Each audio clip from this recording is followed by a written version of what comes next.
naik ke atas ke pelayanan PBB dan BPHTB disatukan, silahkan. Bapak Ibu sekalian, yang penting memudahkan Bapak dan Ibu dalam menyusun dan nanti dalam rangka menjadi pedoman implementasi di lapangan. Ya, jadi sudah 3 nih Pak.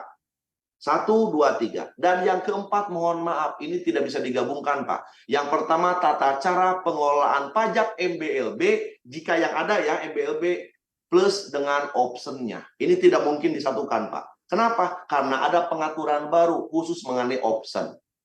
Dan yang kedua, terkait dengan tata cara pengelolaan option PKB dan BBNKB. Walaupun berlakunya 2025 nanti, tapi mohon maaf, jodoh. Jadi perkadanya pun harus tetap dibuat.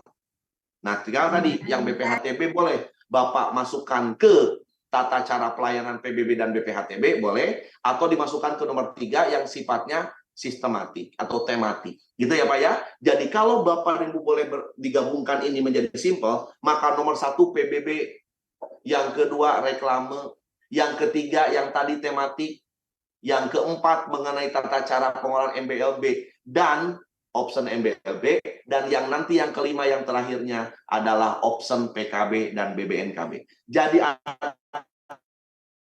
artinya minimal ada 4 perkada yang Bapak dan Ibu di Badan Pendapatan Daerah harus susun selesai tahun ini. Kemudian untuk teman-teman retribusi, boleh digabungkan Pak, 1 perkada mengenai retribusi jasa usaha, jasa umum. 1. Yang kedua, retribusi jasa usaha. 2. Yang ketiga, untuk perjanjian tertentu, mohon maaf, PP-nya tersendiri. 1 mengenai PBG atau dulu namanya IMB. Yang kedua mengenai RPTKA atau dulu namanya IMTA. Bagi yang kabupaten kota banyak pegawai tenaga kerja asing. Dan untuk nanti pertambangan rakyat, nanti menunggu Pak. Karena ini belum diatur dengan PP-nya. Insya Allah nanti akan kita informasikan lebih lanjut. Jadi artinya, untuk yang retribusi ada 4. Perkada yang harus dibuat. Ditambah yang ini 5, berarti 9 Pak. Ya, 9 yang harus Bapak Ibu buat perkada sampai dengan 31 Desember. Sehingga dengan demikian Bapak Ibu sekalian, ya, maka Bapak dan Ibu bisa mengatur jadwal dari sekarang. Siapa berbagi tugas, siapa berbuat apa, silahkan diatur dari sekarang. Sekali lagi, jangan mengandalkan bagian hukum atau biro hukum. Saya tidak mau. Bagian hukum, biro hukum adalah penjahit nanti. Polanya Bapak yang buat, apakah mau bikin jas, apakah mau bikin piyama, apakah mau bikin kemeja, OPD pengolah teknis yang membuat. Bagian hukum tinggal menjahitnya. Jadilah baju tersebut. Gitulah kira-kira. Paham ya Bapak sekalian ya? Jadi sekali lagi mohon dipersiapkan. Setelah perda ini Bapak selesaikan masuk ke kami untuk evaluasi, tugas Bapak dan saya sosialisasikan sekarang. Oke. Nah, khusus untuk mengenai PBB, lanjut Febri.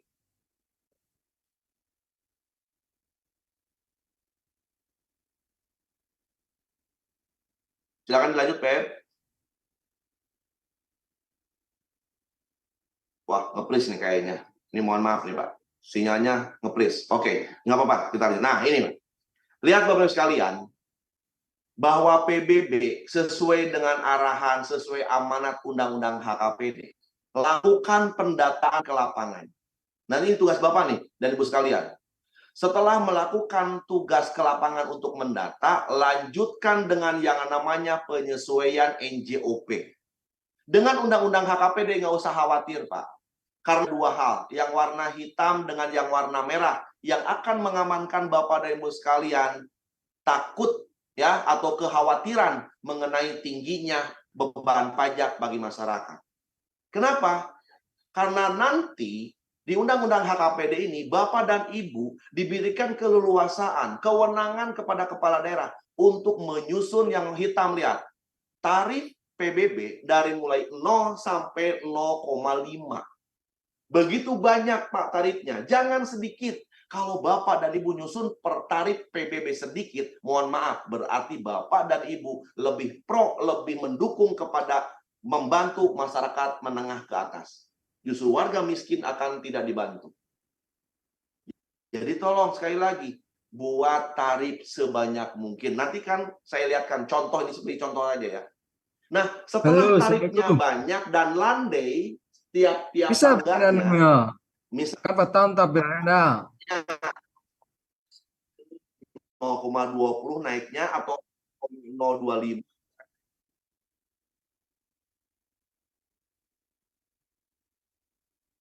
Ya, mohon izin Pak, saya lanjutkan ya. Jadi, tarifnya misalnya dibuat landai, entah 0,010 atau 0,40 atau 0,10, tarifnya landai dan banyak. NJKP. Makanya tadi saya bilang, tata kelola, tata cara PBB. Apa? Ini NJKP salah satunya. Bagaimana NJKP Bapak dan Ibu tetapkan dari 20% dan maksimal 100%.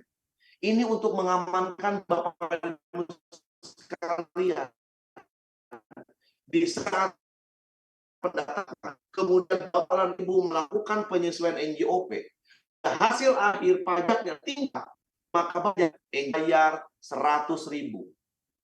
Kemudian, gara-gara penyesuaian NJOP jadi 1 juta.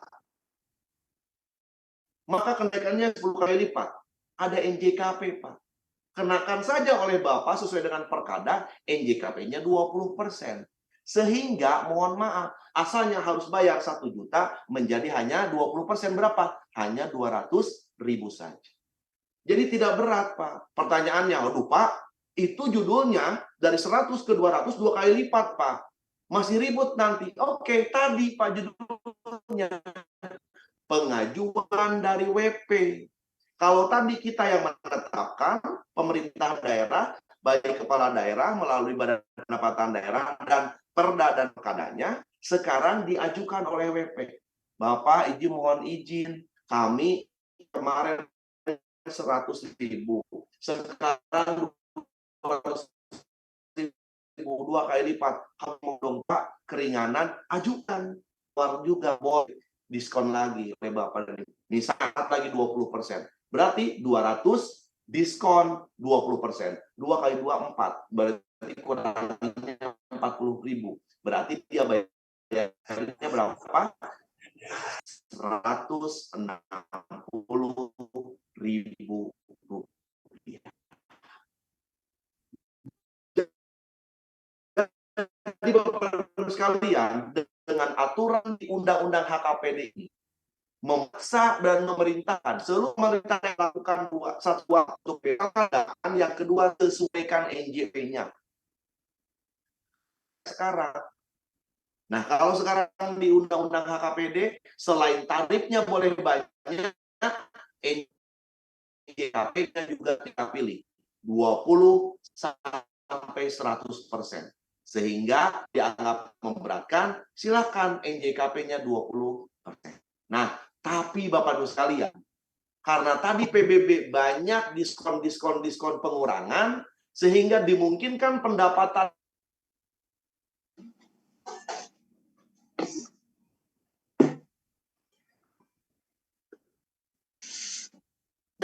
dari yang asal akibat penyesuaian NJOP, nggak apa-apa. Yang penting masyarakat nggak merasa kebenaran pajak. Tapi akibat sesuaikan NJOP, maka Bapak dan Ibu enak bekerja, terutama yang tim validasi BPHTB. Silakan tinggal lihat NJOP, selesai Pak. Maka nanti dijamin Pak, Bapak dan Ibu dengan penyesuaian NJOP, BPHTB akan berkali lipat. Nah, bagaimana contoh di dalam perdanya? Lanjut, Pep. Nah, ini saya contohkan. Ini contoh ya Pak ya, bukan berlaku wajib seperti ini, enggak. Ini contoh saja. Tarif PBB P2 dalam Perda. Saya contohkan, untuk tarif 0, untuk warga miskin, kami hitung misalnya sampai 300 juta. Di tempat Bapak ternyata warga miskin hitungannya cuma 100 juta. Ya udah 100 juta, silakan sesuaikan saja. Ini kami hanya contoh saja. 0,025 antara 300 juta 1 rupiah sampai 500 juta. 0,050 antara 500 juta Rp1 sampai 700. Dan seterusnya Pak, 0,1 900 Rp1 sampai dengan 1 miliar. Ini termasuk juga karena 0,1 adalah untuk pertanian dan perkebunan. Pastikan di situ. Kalaupun di tempat Bapak ternyata pertanian ke perkebunan 0,1 itu cuma sampai 500 juta, nggak jadi masalah Pak, silakan. Jadi kolom NJOP silakan menyesuaikan dengan kondisi Bapak dan Ibu. Tarif silakan hasil NA seperti apa.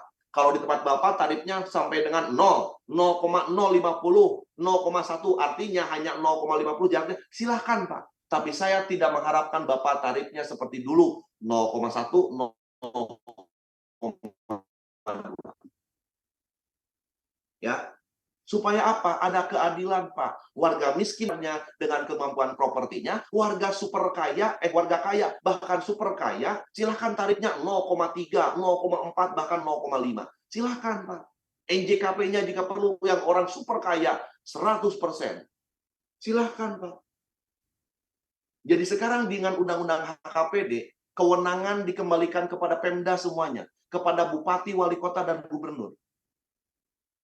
Kami memberikan range, kami memberikan jalan, kami memberikan solusi, supaya apa? Supaya tadi, Pak, warga miskin tidak merasa berat, tapi Bapak dan Ibu mendapatkan PAD yang optimal, bahkan terutama tadi, walaupun PBB kecil peningkatannya, BPHTB berkali-kali lipat. Gitu ya Pak ya. Nah ini cerita tentang tarif yang ada di Perda. Kemudian bagaimana untuk adanya terkait EKP, lanjut. Jadi untuk tarif sekali lagi ada di Perda. Tapi kalau NJKP berubah setiap tahun. Kenapa? Karena ini di Perkada, Pak. Silakan Bapak perbaiki. Untuk tahun pertama, karena tadi range-nya misalnya dari 300 juta Rp1 sampai 500 juta, menyesuaikan ya dengan tarif yang ada di Perkada. Jangan sampai berbeda nih, harus samakan. Kalau Bapak menyesuaikan hanya 100 juta sampai dengan 200 juta, silakan menyesuaikan. Anggap seperti ini ya, yang 300 juta Rp1 sampai 500 juta dapat NJKP-nya 20%. NJOP 500 juta Rp1 sampai 700 juta 25% bayarnya. Yang 700 juta Rp1 sampai dengan 900 juta 30% misalnya bayarnya. Dan seterusnya. Lihat Pak yang paling bawah. Contoh, untuk di kota-kota besar yang 3 miliar 600 juta Rp1 sampai 4 miliar dikenakan NJKP-nya 80%. Lihat ada kolom keterangan. Termasuk tanah dan bangunan yang disewakan antara lain ya, apartemen, rumah yang dikontrakkan, kos-kosan dan lain sebagainya, walaupun NJOP-nya di bawah 4 miliar, maka tetap NJKP-nya 80%. Saya contohkan. Anggap ini sama ukurannya ya. Anggap ini sama ukurannya nih. Kelihatan nggak ya? Nah, kelihatan nih dua. Ini rumah Bapak. Ini rumah Bapak. Rumah Bapak yang ini ditinggali oleh Bapak dan Ibu sekalian. Tapi rumah yang ini Bapak ini judulnya dikontrakan. Maka NJOP boleh. NJOP-nya anggap misalnya mohon maaf ada di 700 juta atau 1 miliar deh biarkan ya. Ini 1 miliar, ini NJOP-nya. Maka kalau yang ini karena ditinggali oleh Bapak, maka Bapak bayarnya 35%. Tapi yang ini karena Bapak sewa, karena Bapak dikontrakkan, maka Bapak kenanya 80%. Setelah dihitung, yang 1 miliar itu judulnya adalah 1 juta. Maka yang ini bayarnya cuma 300. Enggak Bapak Ibu sekalian, inilah merupakan solusi. Di saat kata di Undang-Undang HKPD, kos-kosan tidak lagi menjadi pajak hotel. Apalagi cerita tentang rumah kontrakan. Maka Bapak di sini boleh berkreasi. Bapak dan Ibu boleh berinovasi. Rumah yang dikontrakkan, kos-kosan, apartemen yang disewakan, apalagi rukan, rumah kantor, ruko, bangunan rumah makan, bangunan yang tempat hiburan, bangunan boleh saja Pak, karena ini menghasilkan uang semuanya. Sekali lagi, menghasilkan uang semuanya, maka tarifnya sama Bapak boleh sama, tapi JKP-nya boleh berbeda, pajaknya pun tinggi, pajak hiburannya wajar dong, karena dia memang mendapatkan uangnya pun lebih besar. Ya sudah, NJKP-nya pun jika perlu 100%. Itu Pak yang diharapkan. Makanya kenapa di dalam Undang-Undang HKPD ada dua, ada tarif, ada NJKP. Ini ya, agar sekali lagi warga masyarakat tidak merasa berat, tapi Bapak dan Ibu mendapatkan pendapatan yang optimal dengan penetapan yang sesuai dan wajar. Jadi Bapak dan Ibu sekalian, mohon maaf, rumah mewah selama itu ditinggali oleh pemiliknya, itu mungkin penilaiannya juga penilaian sekedar rumah tinggal, tidak menghasilkan uang, Pak. Tapi rumah yang sama, karena dikontrakkan atau disewakan, karena menghasilkan uang, wajar kalau pajak diperbesar.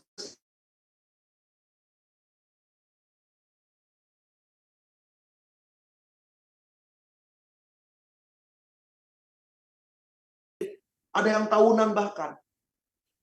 Itu yang saya harapkan sekali lagi, Pak. Jadi silakan pikirkan oleh Bapak sekalian ini.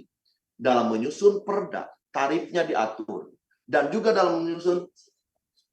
Oke. Oh, sinyalnya putus-putus ya. Mohon maaf, kita ulangi lagi. Ya. Mohon maaf nih Pak, mungkin di Jakarta karena juga cuaca lagi kurang bagus, kayaknya sinyalnya kurang bagus. Mohon izin, mohon maaf ya. Kalaupun ada yang kurang jelas, nanti Bapak dan Ibu sekalian bisa mengecek ataupun bahan materinya bisa diminta di-download ya ke panitia. Jadi saya ulangi lagi Pak. Dasar penetapan pajak PBB, baik tarif NJOP maupun NJKP, adalah kita melihat apakah tanah dan bangunan tersebut hanya digunakan untuk pribadi, bahkan sosial, atau warga miskin, atau sifatnya memang usaha. Jadi kami berharap, mohon maaf Pak, kalau tanah dan bangunan yang memang judulnya dipakai untuk usaha, yang menghasilkan uang, silakan NJKP-nya tinggikan. Mungkin dari 60% ke atas. Tapi kalau rumah tinggal, 60% ke bawah. Bahkan warga miskin, 0 tarifnya. Gitu ya Bapak-Ibu sekalian ya. Jadi saya berharap Bapak-Ibu sekalian, dalam menetapkan sekali lagi, perda mengenai tarifnya, NJKP dalam perkadanya, betul-betul dikaji secara masif, dikaji secara matang, supaya bisa tadi, tidak memberatkan masyarakat, tapi menghasilkan pendapatan asli daerah yang optimal. Selanjutnya, bagaimana halnya Pak, tadi yang saya sampaikan, saya jelaskan. Contoh, jika ya yang namanya penyesuaian NJOP, pasti akan peningkatan atau berkali lipat. Silakan lanjut, Pem. Bagaimana untuk contohnya? Lanjut, Pem. Belum geser, Pem? Silakan digeser. Nah, ini dia. Nih, yang saya sampaikan tadi contoh Bapak Ibu sekalian. Silakan ya menyesuaikan saja ya. Ini hanya contoh dari kami. Ya, silakan Bapak Ibu menyesuaikan. Ini contoh. Akibat penyesuaian NJOP, kemudian ada kenaikan 1 sampai 3 kali lipat, maka dapat lagi pengurangan 20%. Tadi kan sudah jelas ya, tarif dikalikan hasil akhir kalikan NJKP. Itu sudah berkurang jauh. Tapi karena berkali lipat gara-gara penyesuaian NJOP, misalnya masih dia berkali lipatnya, dia sampai dengan 5 sampai 6 10 kali dapat diskon lagi 30%. Silakan WP mengajukan kepada kita. Maka diatur ini di dalam perkadanya, Pak. Tadi salah satu dalam rangka perkada pelayanan PBB dan BPHTB. Ini saya contohkan. 1 sampai 3 20%. 3,1 sampai dengan 5 25%. 5 kali 5,1 sampai dengan 10 30%. 10,1 sampai 15 kali lipat 35%. 15,1 sampai 20 40%. 20,1 sampai 30%, 30 kali lipat 45%. Di atas 30 kali lipat 50%. Kenapa kok Pak bisa ada yang berkali lipat lebih dari 30? Karena dulu datanya salah. Contoh nih, ada jalan seperti ini. Ini jalan kecil, ini jalan utama. Rumahnya di sini. Pinter Pak dulu warga masyarakat. Padahal dia pintunya ke jalan utama. Alamatnya dipindah Pak ke jalan kecil ini. Ini jalan Sudirman, ini jalan Belimbing. Pinter, dia rumah di Huk. Alamatnya pindah ke jalan Belimbing. Padahal pintunya pun dari Sudirman. Maka di saat kita penyesuaian, kita data orang ke lapangan bahwa dia harusnya jalan Sudirman, otomatis Pak, NJOP-nya akan berkali lipat. Maka tadi Pak kejadian. Selamat bergabung di grup. Bisa saja nanti NJOP-nya naik sangat melambung, setelah dikurangi NJKP pun perkalian lipatnya masih tinggi. Bisa saja dia misalnya asalnya bayar 50.000, setelah dikalikan tarif, keluar angka, dikurangi NJKP, masih saja dia dari 50.000, misalnya ke 5 juta, atau misalnya ke 1 juta atau 3 juta misalnya. Bisa saja kejadian seperti itu. Maka dapat lagi diskon 50%. Tapi jelaskan oleh Bapak Ibu sekalian, karena ini judulnya dulu salah alamat. Dulu datanya tidak benar. Gitulah kira-kira Bapak Ibu sekalian. Jadi mohon maaf Bapak Ibu sekalian. Dalam rangka penyusunan tadi perkada, mohon kiranya sekali lagi dibuat sejelas-jelas mungkin dan sedetail mungkin. Nah, sebagai bahan materi terakhir, silakan Pep lanjutkan. Ada beberapa hal yang berubah, yang berbeda dari Undang-Undang 28 dengan Undang-Undang HKPD. Sudah jelas ya, terkait dengan jenis dan jumlah yang asalnya di kabupaten kota 11, sekarang jadi 13. Di provinsi yang asalnya 5, sekarang jadi 7, bahkan mohon maaf, jadi 7 ya, di provinsi. Di retribusi sama, asalnya 32, jadi 18. Lanjut, Pep. Nomor 3-nya. Ini baru 2. Nah, ini dia, Pak, tarif. Tolong dicek ulang, Pak. Tarif ini kami berikan range di dalam Undang-Undang HKPD. Ya, jadi artinya Bapak dan Ibu boleh memilih sesuai dengan kondisi Bapak dan Ibu di daerah. Local wisdom-nya silakan, Pak. Ya, pajak parkir yang asalnya 25% sampai 30%, sekarang hanya 10%. Tapi yang di tempat Bapak dan Ibu jika ada valet parkir, silakan valet dan parkirnya dihitung menjadi bagian perhitungan pajak parkir. Ya, BPHTB contohnya dulu 60 juta per satu orang dalam 1 tahun. Tahun berikutnya dia beli lagi, kena lagi 60 juta. Karena 1 kali. Sekarang nggak bisa lagi kayak gitu. Judulnya minimal ataupun paling sedikit 80 juta Bapak Ibu kenakan NJOP TKP, tapi sekali seumur hidup. Pertanyaannya, Pak, kalau nanti saya beli yang kedua kalinya gimana? Beli yang ketiga kali gimana? Beli yang keempat gimana? Terserah Bapak dan Ibu. Silakan di kabupaten kota. Kalau di kabupaten kota, Pak, kalau sering-sering dikasih NJOP TKP, kami dapat apa dong? BPHTB jadi kecil. Oke, kita sepakati aja misalnya. Untuk pertama kali kita pastikan seperti ini. 80 juta untuk pembelian pertama per tanggal 1 Januari 2024. Setelah itu kesananya mau beli kedua, ketiga, dan seterusnya, tidak lagi ada NJOP TKP. Silakan. Kenapa?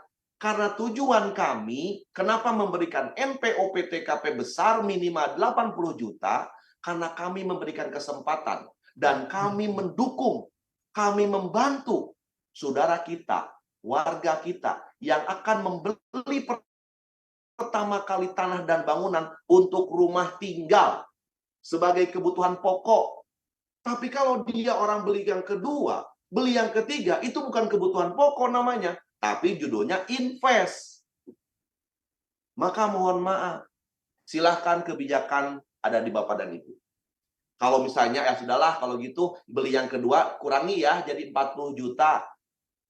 Beli yang ketiga dari 20 juta ya, barulah beli yang keempat dan seterusnya, 0, tidak boleh lagi.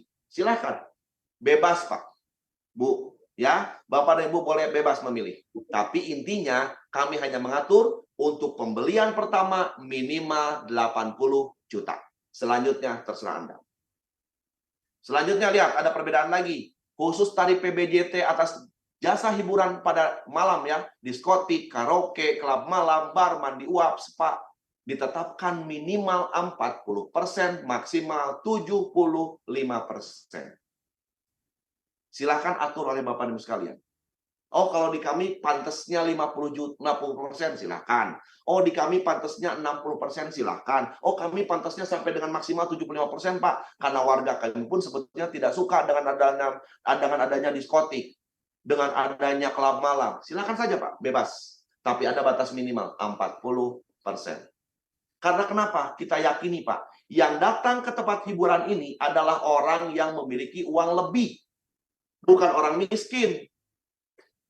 Kalau orang miskin kita bantu, Pak. Ini kan berlebih. Dia mungkin ke diskotik, mabuk-mabuk dan sebagainya, joget-joget dan sebagainya. Dia karaoke, dia ke klub malam, ke pub dan sebagainya, ke bar mabuk-mabuk, mandi uap, mandi spa dan sebagainya. Kalau sekedar mandi di rumah juga bisa.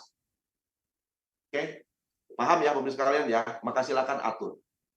Ya, begitu juga untuk PBJT tenaga listrik. Konsumsi tenaga listrik dari sumber lain oleh industri pertambangan minyak bumi dan gas alam ditetapkan paling tinggi 3%. Dan listrik yang dihasilkan sendiri paling tinggi 1,5%. Ya, kalau untuk listrik yang PLN biasa berlaku normal. Kemudian untuk provinsi, tarif PAB alat berat di paling tinggi 0,2%. Sedangkan untuk option PKB BBNKB 66%, option NBLB 25%, cara menghitungnya sama antara NBLB dengan PKB dan BBNKB, jadi dikalikan dulu tarif, keluar angkanya berapa, kemudian nanti tambahkan 25% kali tadi hasil tarif pajak. Gitu ya, sama ngitungnya caranya. Dan lain sebagainya sama, kemudian reklame paling tinggi 25%, silahkan diatur. Kenapa? Karena jangan sampai juga kalau tarif reklame ketinggian, mohon maaf, akhirnya orang nggak ada yang pasang. Orang nggak mau bayar, nggak mau pasang reklame. Kenapa? Karena kalah nanti reklamenya dengan reklame handphone. Karena di reklame handphone lebih murah. Nah, jangan sampai nanti Bapak meningkatkan ataupun rencananya ingin pendapatan tinggi akibat penetapan target reklame, akhirnya malah jadi orang banyak yang tidak mau pasang, gitu ya. Kemudian khusus DKI, yaitu khusus DKI saja Pak, itu 25%, kalau yang lain enggak. Nah, terus kemudian ada perbedaan di sini untuk blood ya, rumah sakit yang sudah berbentuk blood. Jadi bukan berarti dengan uangnya disetorkan ke kas daerah, tidak Pak. Yang dilaporkan hanya pencatatannya saja. Sekali lagi, hanya pencatatannya saja dilaporkan masuk ke dalam retribusi. Uangnya nggak usah, lain-lain tetap berlaku aturan mengenai blood. Gitu ya. Lanjut, Pep. Yang keempat, sanksi nih. Nah, Bapak-Ibu sekalian, sanksi. Saya sudah jelaskan tadi di awal, bahwa sanksi sekarang ada 3. Yang pertama, sanksi berupa bunga. Artinya, Bapak dan Ibu tetapkan persen. Yang kedua, tarif berupa denda. Maka Bapak dan Ibu tetapkan rupiah. Dan yang ketiga, hati-hati Pak, ada yang baru sekarang. Namanya sanksi administratif berupa kenaikan. Ini hitungannya persen. Saya contohkan ke bawah, lihat. Kalau untuk sanksi administratif bunga, contoh Pak, yang A tuh, wajib pajak dikenakan sanksi administratif berupa bunga sebesar 1% per bulan dari pajak terhutang yang tidak atau kurang bayar untuk jangka waktu paling lama 24 bulan. Kalau dulu kan 2% per bulan ya Pak, sekarang hanya 1%. Bagaimana kalau denda? Tuh lihat yang B dan C. PPAT dikenakan denda 10 juta jika menandatangani akta sebelum proses pembayaran. Yang ketiga, yang C, PPAT dikenakan denda, mohon maaf, kok saya tulis denda 1 juta akibat terlambat melaporkan transaksi tanggal 10 bulan berikutnya. Itu contoh. Kalau yang kenaikan, contoh tuh yang H. Jika ditetapkan SKPD-KBT, artinya sudah dilakukan pemeriksaan, keluar SKPD-KB, kemudian diperiksa ulang karena ada yang diumpetin datanya, keluarlah SKPD-KBT, lihat yang H, maka dikenakan sanksi administratif berupa kenaikan sebesar 100% dari jumlah kekurangan pajak terhutang dalam SKPD KBT. Jadi berat nanti Pak, wajib pajak. Kalau dia benar-benar bermain dengan angka laporan transaksi, kemudian kita lakukan pemeriksaan. Keluarlah SKPDKB, dia bayar, plus dengan denda bunga persentasenya tadi ya, berapa persen, 1% per bulan. Selesai itu ternyata ada novum baru, ada fakta baru, ada bukti baru. Sehingga kita periksa ulang, keluar SKPDKBT, lihat kekurangannya bayar 100%, dinaikkan 100%. Itu ya Bapak Ibu sekalian ya. Jadi tolong silakan sekali lagi, baca Undang-Undang HKPD, baca PP 35 karena banyak perbedaan-perbedaan yang sangat signifikan. Hati-hati lagi Pak. Sekarang jika WP, lupa saya mohon maaf tidak tercantum di sini. Jika WP tidak melaporkan SPTPD, maka dikenakan denda. Bukan bunga, denda. Silakan Bapak dan Ibu tetapkan. Mau 1.000, 2.000, 50.000, 100.000, 200.000, terserah Pak. Tapi judulnya langsung rupiah. Ya, kalau referensi banyak kota kabupaten lain ada yang 50.000, ada yang 100.000. Kalau yang kota-kota besar ada yang 200.000. Ya, jadi silakan masukkan di situ sanksi. Jika WP tidak melaporkan SPTPD sampai dengan tanggal 15, maka dikenakan denda sekian rupiah. Gitu ya Pak ya? Oke, lanjut Pep, yang kelima. Terkait dengan adanya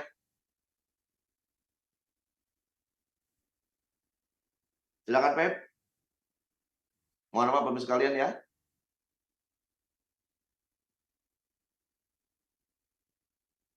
Oke, nah itu yang 14 deh. Sorry, yang 15 ya, yang terakhir. Nah ini. Oke, nih Bapak sekalian, ini terakhir ada penyesuaian tarif pajak dan retribusi daerah. Ini terkait dengan program prioritas nasional. Program prioritas nasional itu apa? Adalah PSN, Proyek Strategis Nasional. Mohon maaf, jika ada kegiatan proyek strategis nasional di tempat Bapak dan Ibu, apapun judulnya, maka pajak dan retribusinya mohon maaf dinolkan. Terus Pak, untuk memastikan bahwa itu PSN, gimana? Ada dua. Yang pertama, ada di perpresnya. Bapak dan Ibu boleh minta, mana perpresnya? Bahwa proyek Anda adalah PSN. Itu satu. Yang kedua, ada Permenko. Lihat Pak, nomor mana ya? C dengan F. C dengan E. Jadi Bapak Ibu sekalian, kalau ada yang datang ke tempat Bapak Ibu melapor bahwa kami akan melakukan proyek A dan proyek A ini adalah PSN, proyek strategis nasional, silakan Bapak dan Ibu minta dua. Yang pertama minta perpresnya, yang kedua minta Permenko-nya. Kalau tidak ada dua ini, Bapak tolak bahwa itu bukan PSN. Sekali lagi, tidak ada perpres dan Permenko-nya, Bapak tolak, berarti itu bukan PSN. Kenapa? Karena di Permenko jelas, misalnya contoh, proyek bikin jalan rel kereta, misalnya. Nanti disebutin di Permenko, Pak, bahwa ini ada jalan, bahwa betul akan dibuat jalan kereta. Dari mulai A melalui kabupaten, titiknya di mana? Dijelaskan dalam Permenko. Jadi nggak usah khawatir. Untuk PSN ini, kuncinya adalah di Perpres dengan Permenko. Dan terakhir sebagai penutup, nomor 6, terkait evaluasi perda, kami pastikan tidak akan lebih dari 15 hari.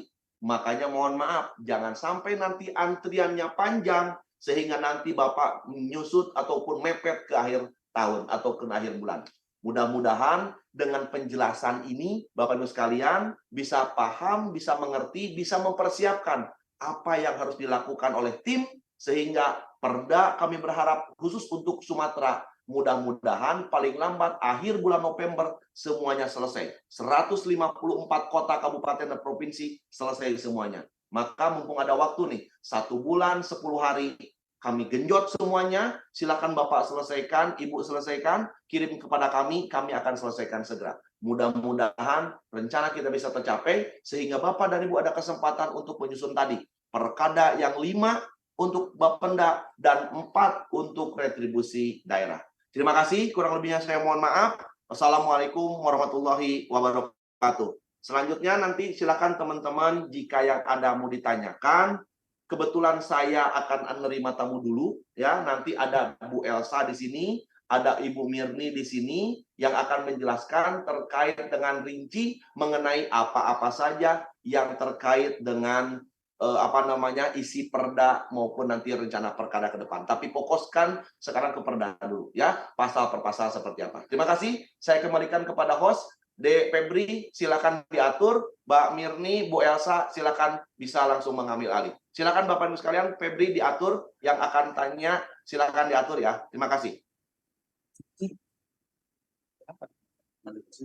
Silakan Feb, diatur Feb. Ya, kami persilahkan, mohon izin, kami persilahkan Bapak dan Ibu. Izin Bu. Ya, siap. Dari mana Pak izin? Terima kasih Ibu. Mohon izin Pak An. Tampar. Dari Kabupaten Tapanuli Selatan Bapak.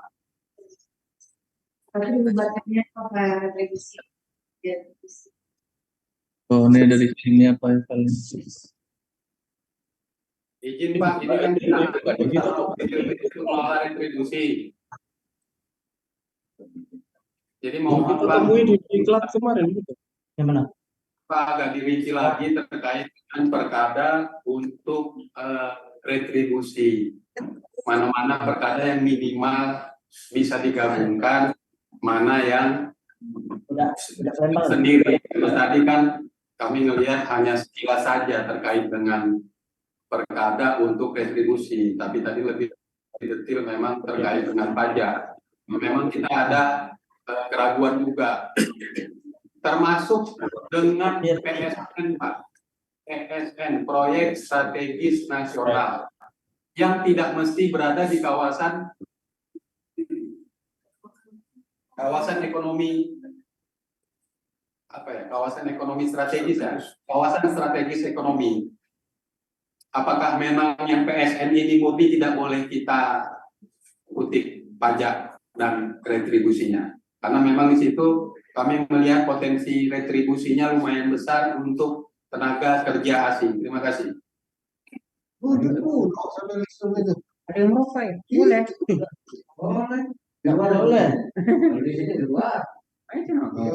Ya, mohon izin Bapak dan Ibu, yang kami tampung mungkin 3 pertanyaan terlebih dahulu ya. Tadi baru pertanyaan pertama dari Tapanuli Selatan. Selanjutnya kami persilahkan. Izin Ibu. Izin Ibu. Bu Mirni. Ya Pak, silakan Pak. Izin Bu. Dari mana Pak izin? Izin, saya Zaki dari BPPRD Kota Jambi Bu. Sebentar. Ya, sebentar izin Mas PB boleh diatur dulu ya. Ini yang mana aja nanti baru kita iniin biar enggak ini ya keroyokan. Boleh ya, Mas Febri mungkin raise hand dulu. Nanti Mas Febri yang pilih ya, yang mau yang mana aja yang dipilih.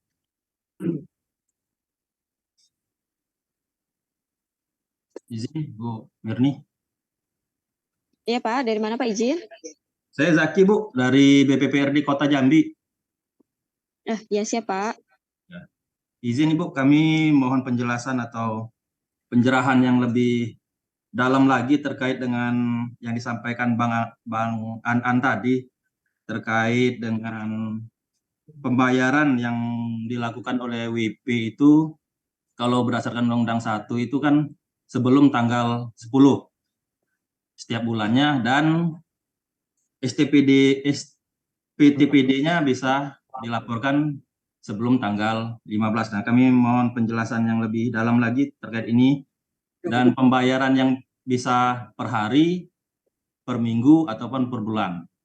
Terus yang kedua terkait dengan NPUPTKP, Bu Mirni. Kami mohon juga pendalaman, karena di dalam Undang-Undang 1 itu dan dijelaskan oleh Bang An tadi, BPHTB, NPUPTKP-nya paling sedikit 80 juta itu untuk perolehan hak pertama, WP.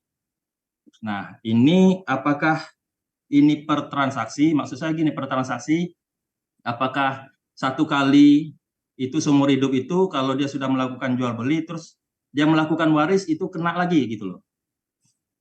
Dapat lagi NPUPTKP-nya, atau hanya 1 kali transaksi itu aja. Mungkin itu Bu Mirni, terima kasih. Siap. Satu lagi pertanyaan sebelum kami jawab.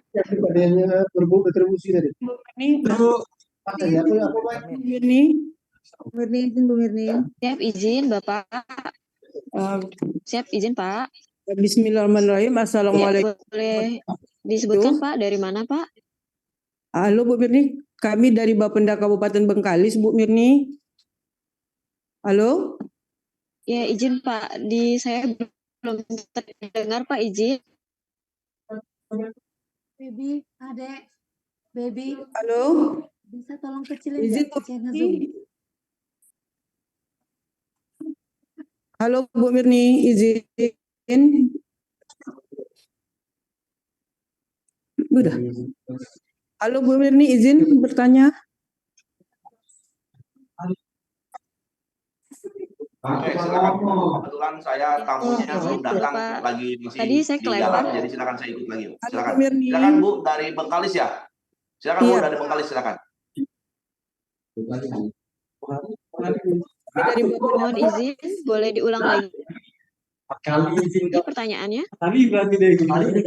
Bapenda Bu Mirni. Yang kami ingin minta penjelasan dari pemerintah Kabupaten Bengkalis, kan hasil evaluasinya sudah keluar dan sudah disinkronisasi oleh Biro Hukum Provinsi. Jadi terkait masalah rincian objek ini, setelah kami melakukan hasil rekomendasi, itu kan banyak ada dipindahkan rincian objeknya, ada yang dilakukan penyesuaian. Kami telah melaksanakan rapat dengan OPD pengelola retribusi. Berdasarkan hal tersebut, malah OPD pengelola retribusi, sedangkan hasil evaluasi kan udah keluar. Itu gimana tuh Bu Mirni, kami minta penjelasan. Terus keduanya terkait masalah ini tadi, ada penjelasan dari Pak Naan mengenai perkada. Apabila perkada kita tidak siap pada akhir Desember ini, kemungkinan kita tidak bisa melakukan pemungutan. Sedangkan di dalam perda kita bunyikan kemarin seperti ini di ketentuan penutup Bu Mirni, peraturan pelaksana pasal 1-nya di ketentuan penutup kan pada saat perda ini mulai berlaku, maka misalnya perda yang lama, terus pada ayat kedua kita bunyikan peraturan pelaksana dari perda tentang pajak daerah dan retribusi daerah sebagaimana dimaksud pada ayat 1 dinyatakan masih tetap berlaku sepanjang tidak bertentangan dengan ketentuan dalam peraturan daerah ini. Jadi gimana tuh Bu Mirni? Maksud kami kan memang alhamdulillah di batang tubuh ini kan dari hasil evaluasi tidak di cross. Berarti peraturan pelaksana kita yang sebelumnya ini berarti kan masih bisa kita gunakan gitu kan Bu Mirni, asal tidak bertentangan dengan perda yang berdasarkan undang-undang HKPD ini. Jadi kami minta penjelasan juga ini Bu Mirni kalau terkait perda ini, karena kan kemungkinan rasanya macam tidak bisa terkejar perda berdasarkan ini perkada undang-undang KPD ini. Terima kasih Bu Mirni. Assalamualaikum warahmatullahi wabarakatuh. Bu izin Ya, tadi yang pertama. Ya, siap Pak. Izin. Saya jawab ya. Siap, 3 pertanyaan. Oke. Baik Bapak Ibu sekalian, terima kasih nih, kebetulan tamunya Pak Dirjen belum datang, jadi saya masih bisa ikut di sini dulu nih sebentar. Saya tadi menyimak tadi yang pertama dari Tapanuli Selatan ya. Betul Pak, dari Tapanuli Selatan Pak. Oke, baik. Oke. Terkait dengan perkada retribusi Pak, jadi kalau boleh ini saran masukan saja dari saya. Yang pertama, untuk jasa umum silakan bisa disatukan Pak. Jasa umum ya, boleh disatukan silakan. Yang kedua, jasa usaha juga silakan kalau mau disatukan. Dan yang ketiga, baru untuk perizinan tertentu karena PBG punya PP sendiri, RPTKA juga ada PP sendiri. Mohon maaf nggak bisa digabung Pak. Jadi masing-masing saja. Jadi minimal ada 4 nanti perkada yang harus dibuat oleh Bapak dan Ibu dari retribusi. Gitu ya Pak ya. Jadi yang masuk di dalam retribusi jasa umum silakan bergabung 1 perkada. Jasa usaha 1 perkada. Nanti yang 2 lagi PBG atau IMB dulu, RPTKA atau IMTA zaman dulu. Gitu ya Pak ya. Kenapa? Mohon maaf nih contoh. Terkait jasa umum itu kan sifatnya disubsidi oleh pemerintah. Ya. Sekali lagi, jasa umum itu disubsidi oleh pemerintah. Maka, sekali lagi, beban yang diberikan kepada warga masyarakat selaku wajib retribusi tidak boleh seluruh biaya operasional yang dikeluarkan dibebankan kepada masyarakat. Contoh misalnya nih ya, contoh. Yang namanya retribusi kebersihan sesuai dengan Permendagri nomor 7, Bapak dan Ibu hitung dari masing-masing rumah, masing-masing sumber, keluarlah angka dengan biaya untuk bayar gajinya, operasionalnya, mobil, dan seterusnya, dan semacam, butuh angka keluarlah 10 miliar. Nah, 10 miliar ini nggak boleh, Pak, semuanya dibebankan kepada masyarakat. Maka, mungkin hanya 5 miliar yang dibebankan ke masyarakat. Yang 5 miliar lagi subsidi oleh pemerintah. Nah, itu kan sifat dan tipe untuk jasa usaha, jasa umum. Gitu ya. Beda dengan jasa usaha. Kalau jasa usaha justru dibalik. Bapak dan Ibu hitung ada berapa calon ataupun objek retribusi. Setelah itu lakukan uji potensi. Cara menguji potensi seperti apa? Kami sudah buat YouTube-nya. Silahkan buka YouTube kami di Kementerian Dalam Negeri. Selesai Bapak hitung, dapatlah angka keluar. Oh, dari retribusi A ini akan mengeluarkan biaya operasional sebanyak 10 miliar. Ingat Pak, kalau jasa usaha kita harus dapat untung. Untuk tahun pertama kita cukup untung 20% saja deh dulu. Berarti berapa? 10 miliar ditambah 20%. Artinya nambah 2 miliar. Jadi 12 miliar. Maka 12 miliar itulah yang dibagikan kepada seluruh calon wajib retribusi. Kan gitu Pak caranya. Jadi sekali lagi nih, beda. Kalau jasa umum, pemerintah yang mensubsidi supaya masyarakat nggak berat. Tapi kalau jasa usaha, justru beban yang telah dihitung ditambah keuntungan untuk pemerintah, walaupun mungkin untuk 1 tahun bertahap ya, 20% dulu, 30%, 40%, bahkan sampai 50% bertahap, itu semua menjadi beban wajib retribusi. Tapi khusus untuk jasa tertentu beda Pak. Ada PP 16 dan PP 34. Jadi mohon maaf, sudah ada aturan tersendiri. Jadi mohon maaf Pak, khusus untuk tadi ya, untuk pajak perdanya, perkadanya boleh minimal 5 tadi ya.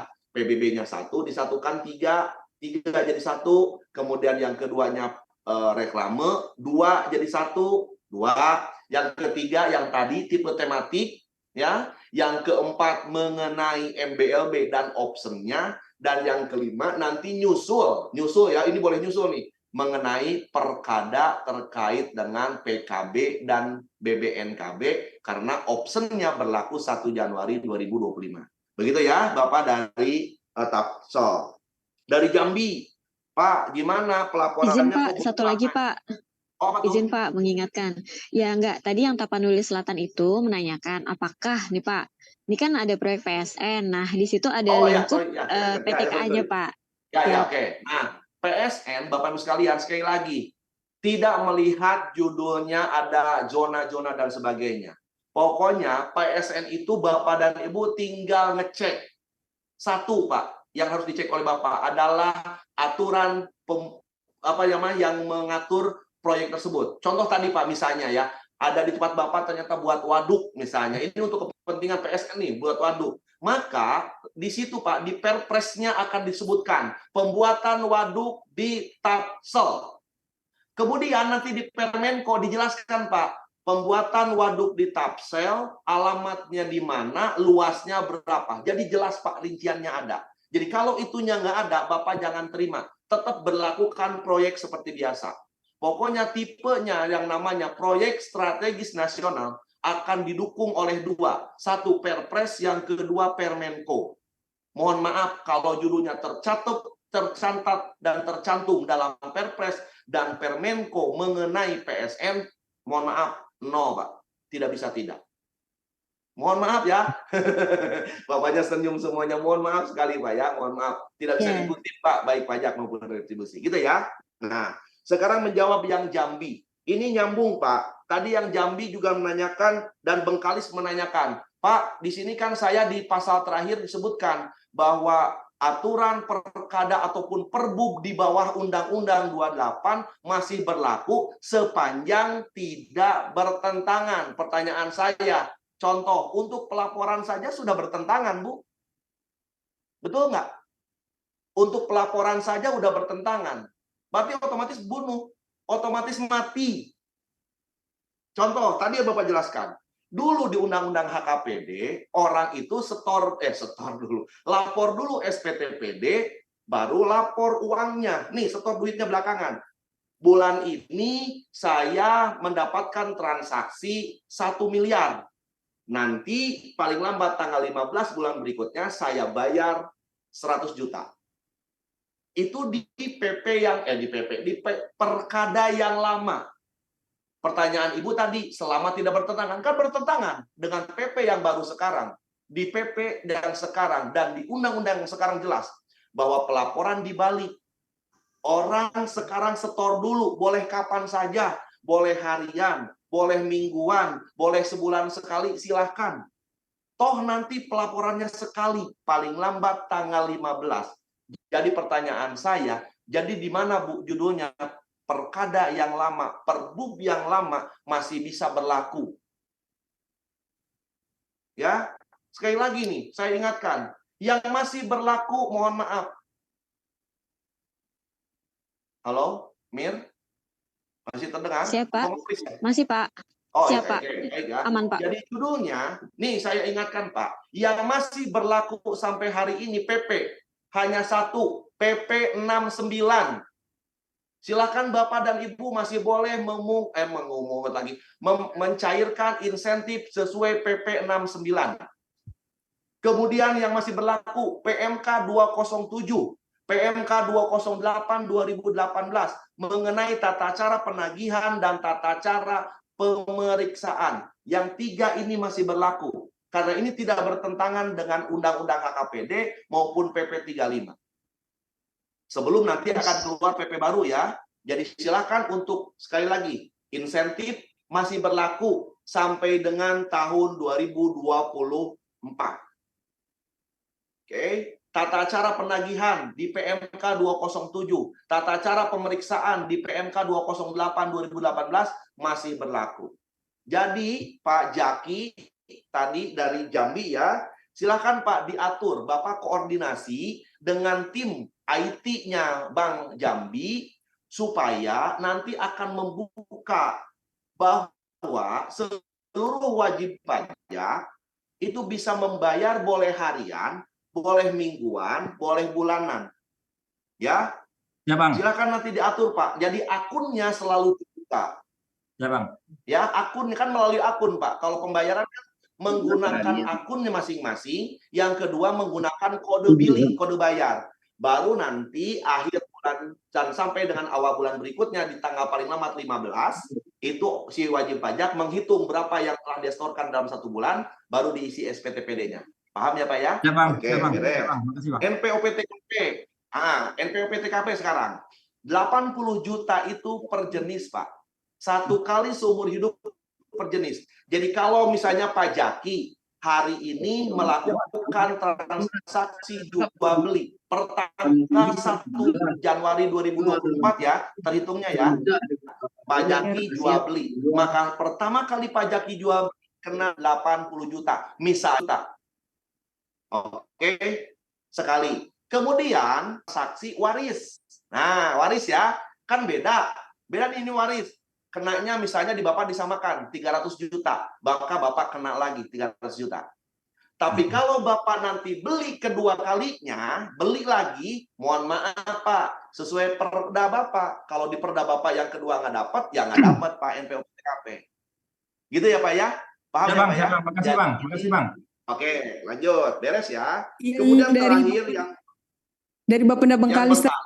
ada pertanyaan yang pertama Pak terkait Ya, hasil evaluasi. sebentar Bu, sebentar, santai Bu, santai. Iya, nanti saya jawab Bu, ya.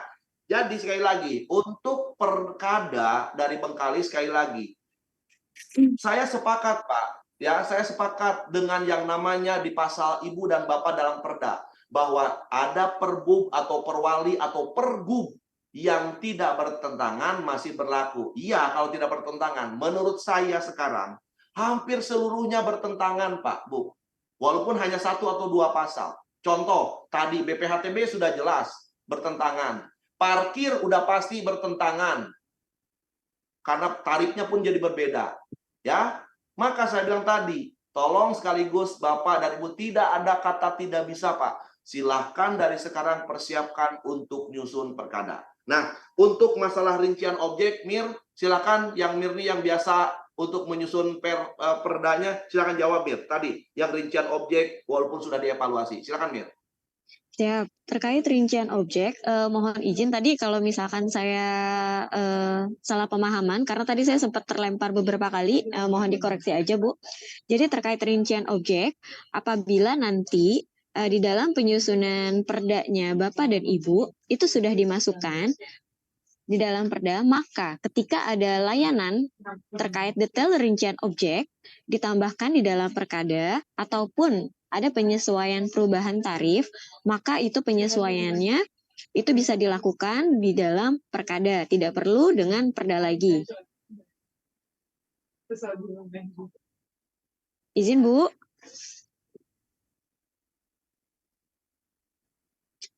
Oke, lanjut Mir, jelas Mir. Siap. Iya Bu. Ya, itu aja. Ya Pak. Ya Bu. Ya putus-putus jawabannya tadi Bu. Bisa mohon diulangi lagi Bu jawabannya. Saya jelaskan. Yang saya jelas nggak nih Bu? Jelas nggak saya? Oke. Kalau yang saya jelaskan, saya jelasin ini. Jadi, khusus untuk retribusi, karena kan jenis retribusi ini kan banyak ada tambahan-tambahan pelayanan ya Bu ya. Nah, ternyata untuk yang sekarang tarif awal sampai dengan rincian objek kan sudah ada di Perda. Ya. Kemudian ternyata pas di saat diberlakukan 1 tahun, ternyata misalnya ada tambahan detail rincian objek yang baru. Atau bahkan ada perubahan tarif untuk retribusi ya, silakan Bapak dan Ibu rubah melalui peraturan kepala daerah. Gitu ya, jadi nggak usah khawatir, khusus untuk retribusi, perubahan tarif, penambahan jenis layanan, berbentuk detail rincian objek, itu silahkan diatur melalui peraturan kepala daerah. Gitu ya Bu ya? Jelas ya Bu? Oke, terima kasih Bu. Ya, gimana Bu? Izin Bu, di kami tidak terdengar.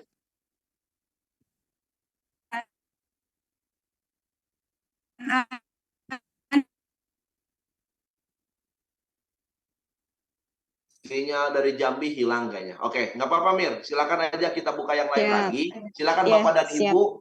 Tolong kalaupun akan ada yang menanyakan, pertanyaannya jangan yang sama dengan yang sudah ditanyakan ya. Silakan yang lain. Nah, silakan tuh dari Bapak Provinsi Sumatera Barat ya. Izin.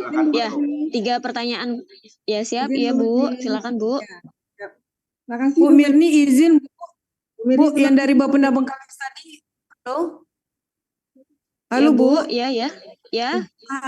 Ini Pak, yang dari Bapenda Bengkalis tadi Pak, mengenai masalah rincian objek itu belum jadi perda Pak. Maksudkan gini Pak, hasil evaluasi dari Kemenkyu dan Kemendagri kan sudah keluar dan disinkronisasi oleh Biro Hukum Provinsi Riau, kan gitu Pak pertanyaannya.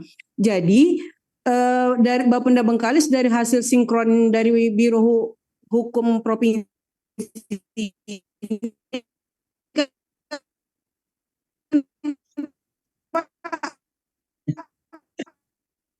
Izin Bu, suaranya putus Bu. Yang dari Bengkalis. Hasilnya itu kan kami sesuaikan Pak. Misalnya ada pemindahan habisnya Pak, izin Pak An. Udah. Silakan Bu. Mohon silakan. izin Bu, Pak. suaranya nggak jelas Pak. Izin Pak, dengar Pak. Memang tempat kami hujan nih Pak. Oke, Jaringan, silakan Bu, silakan. ya, jaringan kurang bagus nih Pak. Ya, silakan. Jadi gini Pak, hanya langsung gini Pak. Hasil evaluasi dari Kemenkyu, Kemendagri kan sudah keluar Pak, dan sudah disinkron oleh Biro Hukum Provinsi Oke, Riau. terus. Dari hasil yang disinkron oleh Provinsi Riau ini kan dikembalikan ke Biro Hukum, dan OPD Pemrakarsa adalah Bapenda nih dalam hal ini kan Pak, kan melakukan penyesuaian terhadap sinkron itu tadi. Contohnya seperti terhadap rincian objek dari pelayanan tempat rekreasi, pariwisata dan olahraga. Awalnya kan Pak, sewaktu kami mengajukan permohonan evaluasi, objek tersebut kan rincian objek itu masuk ke retribusi pelayanan tempat rekreasi. Terus di hasil evaluasi ini kan dipindahkan tuh Pak, misalnya. Jadi terus dengan adanya pemindahan ini, OPD pengelola retribusi menambah Pak. Kebetulan di 2023 ini kegiatan pengerjaan itu mungkin sudah selesai, seperti misalnya orang tuh menambah flying fox, udah tuh kursi lantai. Jadi gimana tuh Pak? Maksud Ibu ada tambahan kan? Maksud Ibu ada tambahan, belum disahkan tapi ada tambahan. Mohon maaf Bu, Ibu ajukan dulu ke kami. Ibu ajukan dulu ke kami. Masa yang udah kami evaluasi, Kementerian Keuangan evaluasi, tiba-tiba Ibu nambahkan sendiri, yang nggak boleh Bu. Nggak boleh. Jadi sebaiknya gimana Pak? Ibu ajukan lagi ke kami kalau mau. Ulang lagi Bu, nggak bisa Ibu nambahkan langsung. Ya, jadi gini Bu, pemerintah daerah wajib mengikuti apa yang telah kami lakukan evaluasi Kemendagri maupun Kementerian Keuangan. Makanya tugasnya provinsi hanya sinkronisasi saja, tidak boleh menambah apalagi mengurangi. Kalau sekarang Ibu mau nambah, Ibu lapor lagi ke kami, lapor lagi ke Kementerian Keuangan juga. Harusnya kalau mau seperti itu dari kemarin di saat ada evaluasi, Ibu kabarin segera. Jadi bisa langsung diselesaikan. Kalau sekarang Ibu diketok palu aja belum udah dirubah, gimana judulnya ini? Otomatis nanti selesai Ibu, misalnya anggap nih ya, Ibu tambahkan sekarang. Kami tidak tahu, Ibu tambahkan sekarang. Ingat Bu, setelah nanti Ibu ketok diberlakukan, kan 7 hari masih setor ke kami kan? Kami akan cek ulang apa yang telah kami lakukan evaluasi dengan kejadian perdanya. Kalau sama, lanjut, tidak sama, kami cabut perda Ibu. Gitu ya Bu ya. Mohon maaf, jadi kalau ada penambahan, silakan lapor dulu ke kami. Gitu ya, oke? Nyambung ya Bu ya? Pak. Oke. Iya ya Pak, makasih Pak. Assalamualaikum. Ya, oke, silakan lanjut Mirni. Halo Pak. Ya, izin 3 pertanyaan pertama tadi dari Provinsi Sumbar dulu. Silakan dari Provinsi Sumbar. Oke. Terima kasih Bu Mirni, Pak An. Terima kasih Pak An sudah memberikan kesempatan kepada kami. Ini kami mau sedikit mempertanyakan pertama terkait dengan raperda sedang kami evaluasi. Kami ingin memang berharap segera dikeluarkan hasil evaluasi karena kita ngirim kan sejak tanggal 23 Juni itu, meskipun ada beberapa kekurangan sudah kita lengkapi. Nah, jadi kami berharap untuk segera tuh Pak An supaya kita bisa tinggi dengan perkada. Nah, sementara itu jadi kami menghitung di sini dibuka challenge. Mohon izin Bapak dan Ibu, untuk yang lain harap bersabar, tolong di-mute dulu karena ini kita sesinya satu persatu ya Bu ya. Mohon yang lain di-mute dulu, kita masih mengisi dengan yang sesi Sumbar dulu. Terima kasih. Wajib mengikuti. Jadi Pak An ada beberapa amanat di rancangan perda itu kami belum tahu kan. Tapi sementara kami hitung ada banyak itu Pak An lebih dari 15 untuk diperkadakan begitu. Jadi ada di sana penetapan dasar pengenaan PAP itu tersendiri nanti kami buat. NJKB yang di luar itu tersendiri kami buat. Lalu insentif itu sendiri buat. Yang di luar itu, nah rencananya kami mau kami jadikan satu nih Pak An, mengingat bahwa prosesnya ini di Sumatera Barat agak ribet sedikit. Mohon maaf nanti kalau ada teman-teman dari Biro Hukum pun kan hukum yang mendengar. Ribetnya kenapa?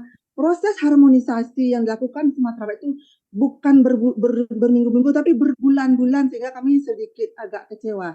Kami berikan contoh saat ini kami sedang melakukan proses harmonisasi penetapan NJKB untuk tahun 2023 berdasarkan Permen 6 2003. Itu sudah kita sampaikan ke Biro Hukum awal Juli.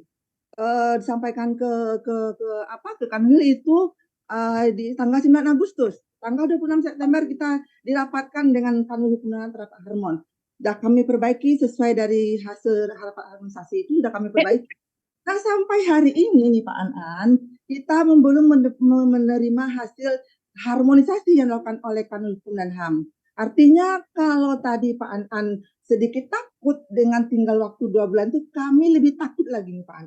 Karena ada proses yang harmonisasinya harus kami lewati. Biro Hukum kami tidak berani kalau tidak melalui harmonisasi. Katanya itu misprosedur. Tapi menurut kami harus ada prioritas mana yang perlu diperlukan. Nah, di Kanwil Hukum sendiri kami lihat sudah overload, sungguh-sungguh sangat overload. Seluruh kabupaten kota ke sana sekarang. Itu bukan hanya Perda PDRD yang berkaitan dengan pendapatan saja, di luar pendapatan ke sana semua. Ada ribuan di Kanwil Hukum itu, sedangkan mereka tenaga terbatas. Akibatnya proses harmonisasi tidak ada SOP, tidak ada kejelasan kapan selesainya. Berapa minggu, berapa bulan tidak. Contohnya. Nah, sekarang kalau kami tunggu ranperda dari evaluasi Mendagri, kami ini sudah curi-curi start membuat kerangkanya saja dulu, kerangkanya yang harus kami isikan. Tentu kami menunggu juga perdanya. Nah, katakan nanti di awal Oktober, di awal November kita berproses dengan teman-teman OPD, nanti sampai ke Kanwil Hukum, nanti bakalan lewat dari Desember. Saya yakin itu Pak Panar. Nah, bagaimana kita menyikapinya? Memang dalam kesempatan ini juga saya ingin mengusulkan melalui pemerintah pusat kira-kira agar proses harmonisasi ini ditinjau ulang lah.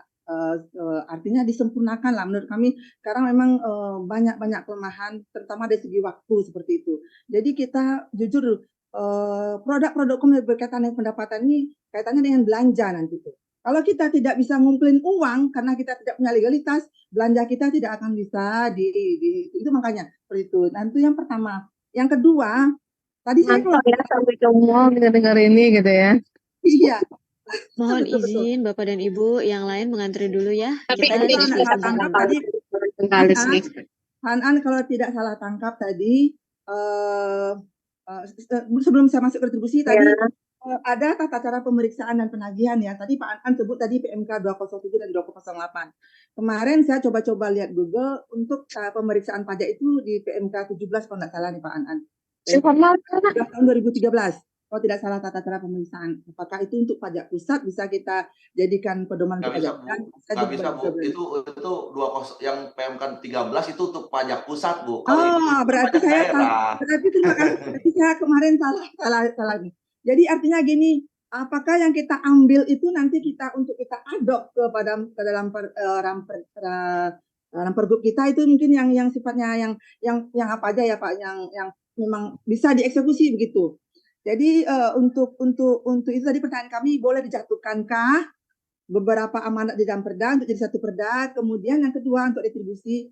Nah, di retribusi tadi kalau nggak salah tangkap ada 3 yang diamanatkan yang Pak An sebutkan tadi, ada jasa umum, jasa perizinan tertentu dan jasa. Nah, untuk retribusi boleh disatukan juga nggak Pak? Ini mengingat efisiensi pembahasan di Kanwil Hukum juga nih Pak. Bolehkah disatukan untuk penyusunannya? Kemudian judul Pak 3. Karena amanat-amanat yang ada di pasal-pasal itu kita tuangkan dalam peraturan gubernur untuk satu perda, nanti judulnya kira-kira seperti apa tuh Pak? Apakah kita sekarang saya baru akan memakai judul petunjuk pelaksanaan pemungutan pajak daerah? Nah, itu seluruh jenis pajak di sana jadi satu. Kemudian petunjuk pelaksanaan pemungutan retribusi daerah. Apakah kira-kira boleh demikian judulnya Pak? Atau minta saran dari Pak An dan Mbak Mirni, judulnya seperti apa yang pas? Mungkin itu dulu pertanyaan dari kami Pak. Mohon maaf jika dalam penyampaian ada kekurangan. Assalamualaikum warahmatullahi wabarakatuh. Siap. Izin Pak An, kita lanjut pertanyaan kedua ya Pak, atau mau langsung dijawab? Ini kan ada dari Babel sama dari Aceh ya. Aceh, ya siap, dari Babel dulu mungkin. Provinsi, ya silakan Pak. Assalamualaikum warahmatullahi wabarakatuh Pak, kami dari Babel Pak. Kami kira-kira agak mirip juga dengan Sumatera Barat. Kami sudah mengirim tanggal 5 September. Memang disispensi, kami juga ada kirim dan ke email juga. Memang kayaknya memang overload atau gimana. Jadi kami sampai sekarang juga belum, yang jadi permasalahan kami Pak, di Biro Hukum kami belum mau membantu kita memfasilitasi untuk perdanya, pergubnya maksudnya, karena evaluasinya belum turun Pak. Terus kedua, kita juga untuk K3 yang di tenaga kerja ini Pak, kita mendapatkan surat dari Dinas Tenaga Kerja bahwa ada PP 41 tahun 2023 tentang jenis tarif yang merupakan PNBP Pak. Jadi mau nggak mau yang kita usulkan kemarin pasti akan kita keluarkan. Selanjutnya Pak, terus terang Pak, kami masih bakuda, staf terbatas, dan kami saat ini Pak, pemeriksaan dari BPK itu udah 3 kali, inspektorat 3 kali, dan kayaknya kami Pak udah bukan apa lagi Pak, belum apa, untuk pemutihan aja kita belum maksimal, apalagi mau untuk kita mengejar perda kita Pak. Jadi kemarin Biro Hukum mengusulkan untuk perda pajak 1 dan perda pergub pajak 1, pergub retribusi 1. Bagaimana Pak? Demikian Pak dari saya Pak. Makasih Pak. Lanjut, mungkin izin Pak Anan kita ke Aceh, BPKA Aceh, silakan. Terima kasih. Izin saya dari Aceh, dari Badan Pengelola Keuangan Aceh, ingin bertanya. Ada hal yang menarik terkait masalah perkada. Perkada kami sudah berjalan, namun kedengeran Bu suara? Siapa? Jelas Pak. Oh iya.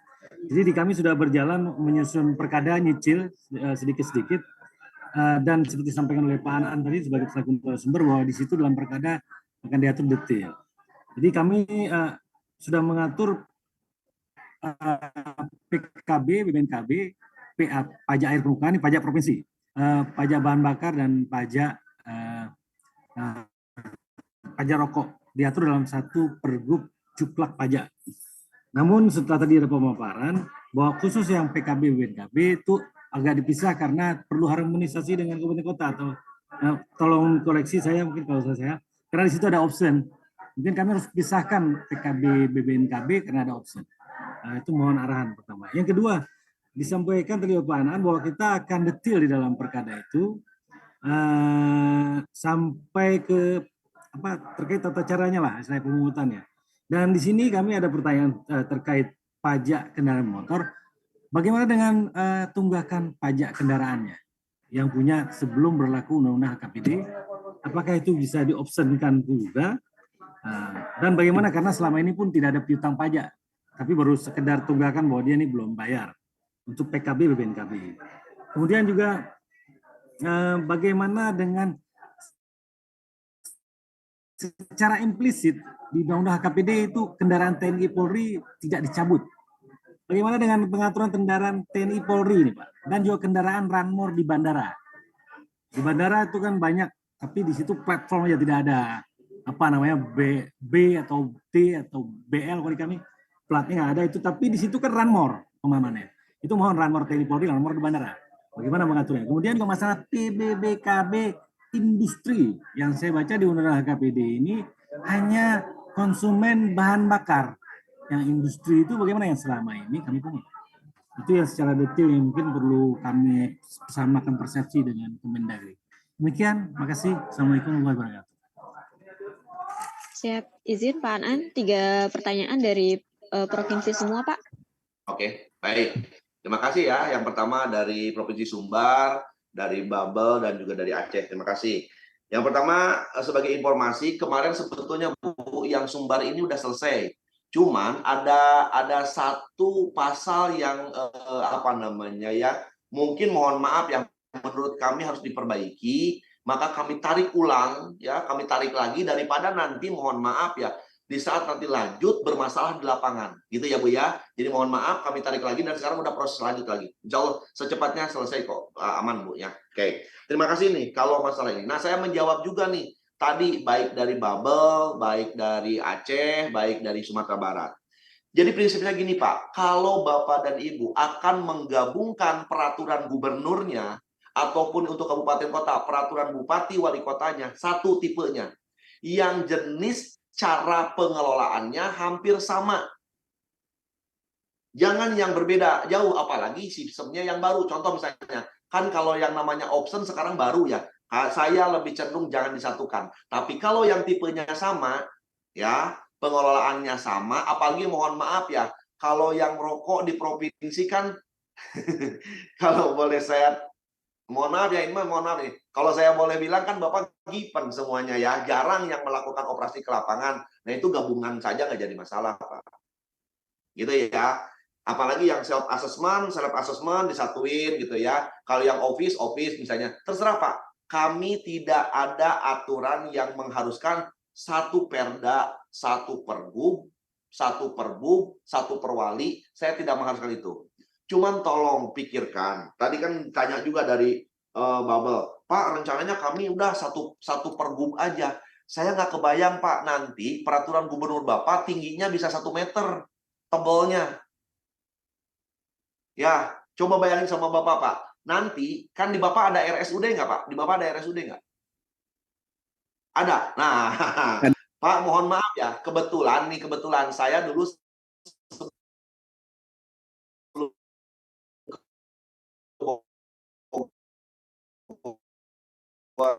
sebelum ke Kemendagri, itu RSUD, peraturan wali kotanya, itu kurang lebih sekitar 40 cm, Pak, tebalnya. Itu satu RSUD loh Pak, 40 cm tebalnya. Kenapa? Saking banyaknya Pak rincian tarif. Bapak bayangin aja Pak, tarif yang teman-teman yang sekarang RSUD ikut. Tarif misalnya contoh ya, khusus untuk mulut. Mulut aja Pak, ada gusi, ada gigi, ada kecantikan mulut. Gigi sekarang, poli gigi. Nah, poli gigi dari mulai cabut, tambal. Nah, yang tambal pakai amalgam, pakai porcelain, pakai apa, pakai emas, pakai ada suruhnya banyak banget Pak turun-turunannya. Kayaknya kalau dibilang dari detail rincian objek, kayaknya itu ada lagi Pak, sub detail rincian objek Pak. Betul ya? Makanya saya mohon maaf, kalau Bapak memang siap dengan pemerintah provinsi hanya satu pergub, silakan aja Pak. Tapi saya yakin Pak nggak akan ada yang buka. Ngelihatnya aja tebal segini, siapa yang akan buka Pak? Pusing lihatnya. Saya lihat, mohon maaf ya, Permendagri yang 050 yang tebalnya 8.116 halaman, mohon maaf Pak, semenjak itu jadi sampai hari ini saya baca belum lulus. Dari mulai dibikin tahun 2022, ini 2023 Pak, hampir 1 tahun, hampir 2 tahun. Saya belum lulus Pak bacanya. Apalagi Bapak kalau nanti digabungin, itu tolong Pak, karena gini, pergub akan menjadi pedoman Bapak dan Ibu dalam bekerja. Biasanya kalau yang saya tahu ya, apalagi ini cerita baru nih, pergub baru, baca, simpan di meja Pak. Saya melayani, baca dulu Pak, buka. Oh ada masalah, buka. Pasti begitu Pak. Apalagi nanti terkait dengan option yang baru. Ya, jadi ini sebagai gambaran aja, saya tidak melarang, saya tidak menganjurkan, silakan saja. Ya, silakan saja. Kalau saya boleh memberikan masukan, yang satu tipe satu jenis mending disatukan. Tapi kalau yang berbeda, mohon maaf, lebih baik pisah. Terutama kan di Bapak ada baru nih, option MBLB. Nah itu sendiri tuh Pak, nggak mungkin digabungin. Satu lagi PKB dan BBNKB karena ada option baru, berarti pisah juga. Berarti itu aja udah 2 tuh Pak pajak. Yang lainnya pajak sisanya mau digabungin, silahkan saja. Gitu ya Pak ya. Jadi saya menjawab 3-tiganya nih terkait dengan kalau mau bagaimana cara menggabungkan atau memisahkan perkada.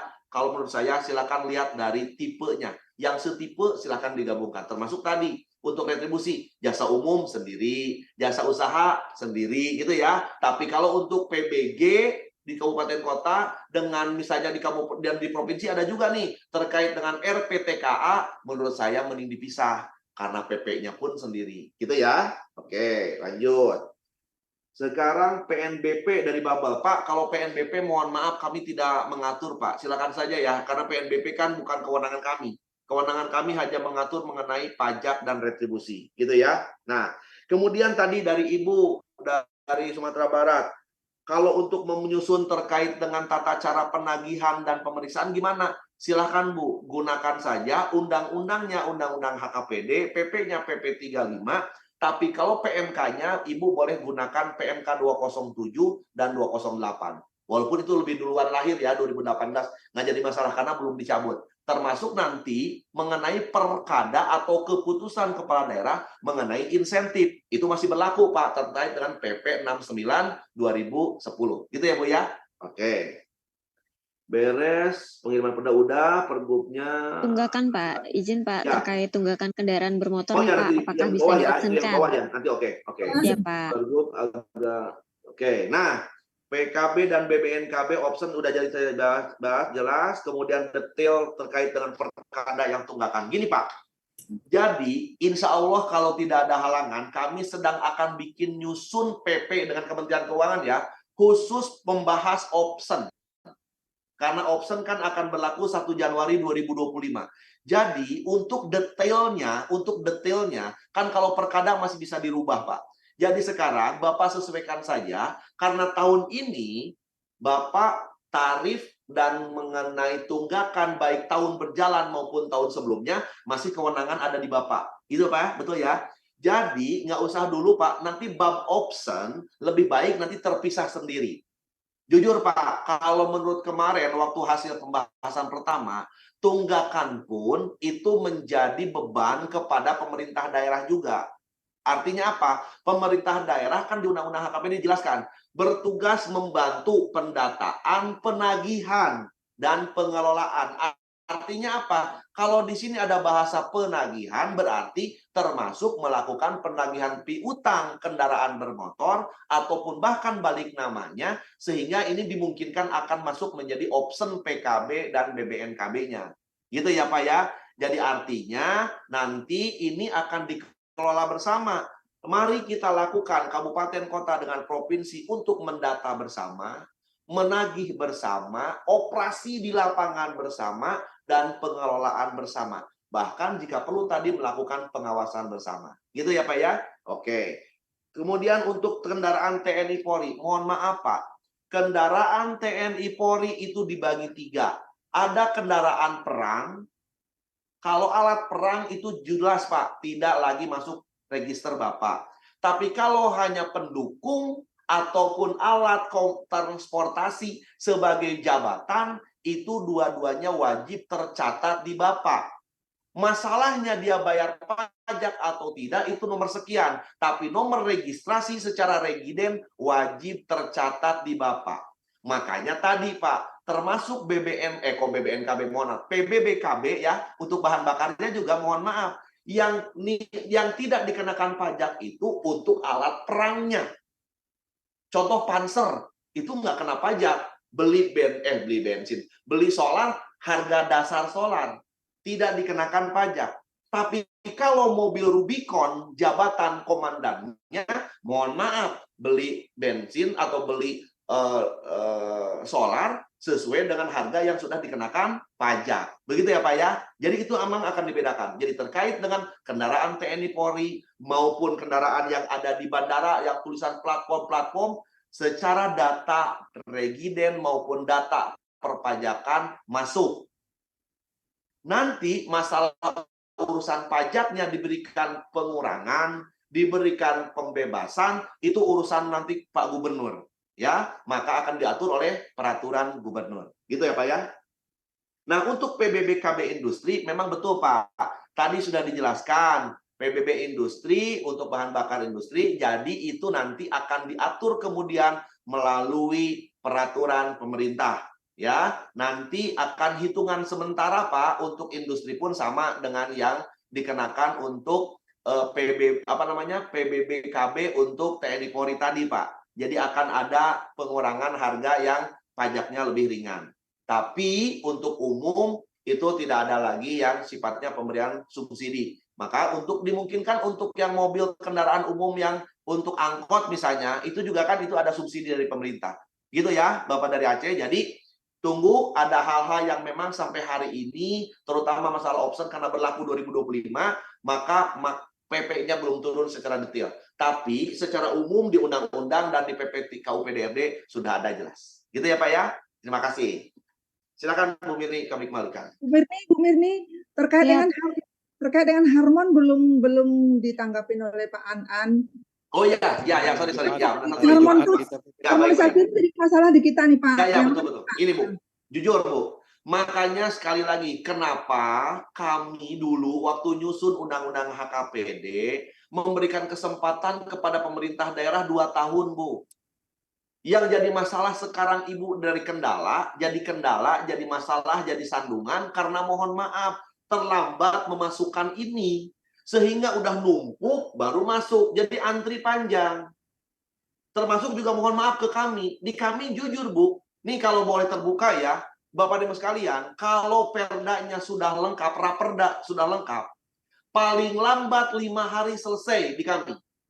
Jujur, Bu, paling lambat 5 hari selesai. Selesai evaluasi, kami turunkan ke PUU di bawah.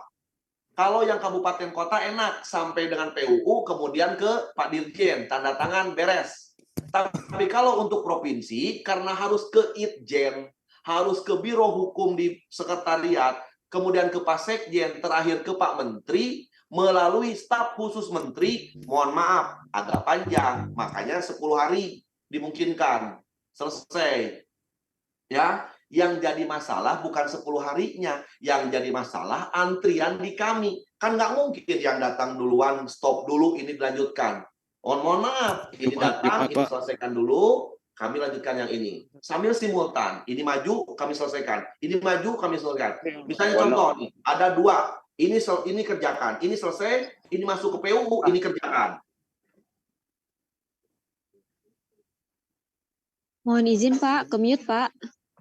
Speaker Bapak ke-mute. Ya, izin. oke. Jadi nggak usah khawatir, Bu. Pokoknya kami lakukan simultan. Nah, tinggal sekarang mohon maaf, kalau terkait harmon ke Kemenkumham, insya Allah nanti kami akan sampaikan ya ke pimpinan, karena nggak mungkin Pak level saya, Bu, langsung ngomong ke beda kementerian gitu ya. Walaupun mungkin saya dengan direktur yang di Kemenkumham bisa bicara, tapi kan nggak enak Pak, nggak etis gitu ya. Nanti saya akan lapor ke Pak Dirjen melalui eselon 1 lah ya.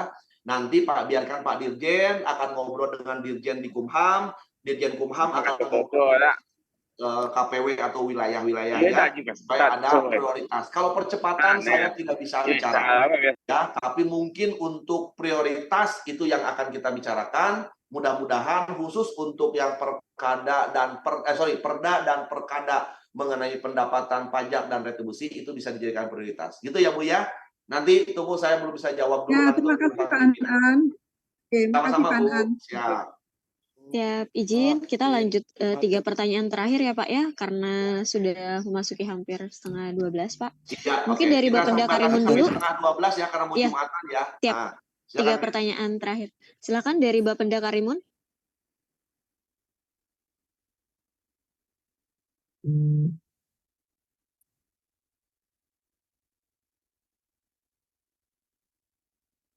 Izin dari Bapenda Karimun. Halo, Assalamualaikum warahmatullahi wabarakatuh. Assalamualaikum. Ya, izin Bu, silakan Bu. Iya, baik. Dapat didengar ya Bu ya suara kami? Ya, silakan. Baik. Pertanyaan kami bahwa di dalam perkada maksud kami itu dalam Perbuk ada jenis pajak yang tarifnya itu diatur oleh provinsi. Contohnya pajak air tanah gitu ya. Contohnya pajak air tanah. Nah, apabila provinsi belum menerbitkan NPA, kemana kami mengacu perhitungan pajak air tanah untuk Kabupaten Karimun. Itu yang pertama.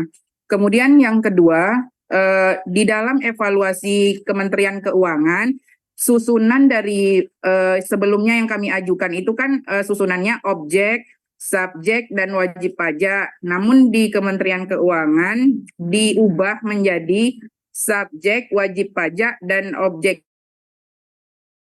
pajak. Artinya susunannya itu berbeda dengan yang Kemenkeu, susunannya itu diperbaikilah susunannya. Apakah kalau kami, jadi yang mana yang harus kami ikuti kalau ada perbedaan seperti itu? Apakah tetap saja mengikuti evaluasi Mendagri, objek pajak, subjek pajak, wajib pajak, atau ikut yang Kementerian Keuangan, subjek, WP, objek? Mungkin itu saja dulu Pak. Terima kasih. Selanjutnya dari Pemkab Bangka, silakan.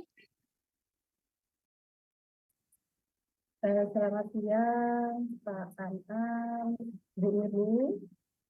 Mohon izin, pertama terkait progres ranperda kita, Pak, evaluasinya seperti apa.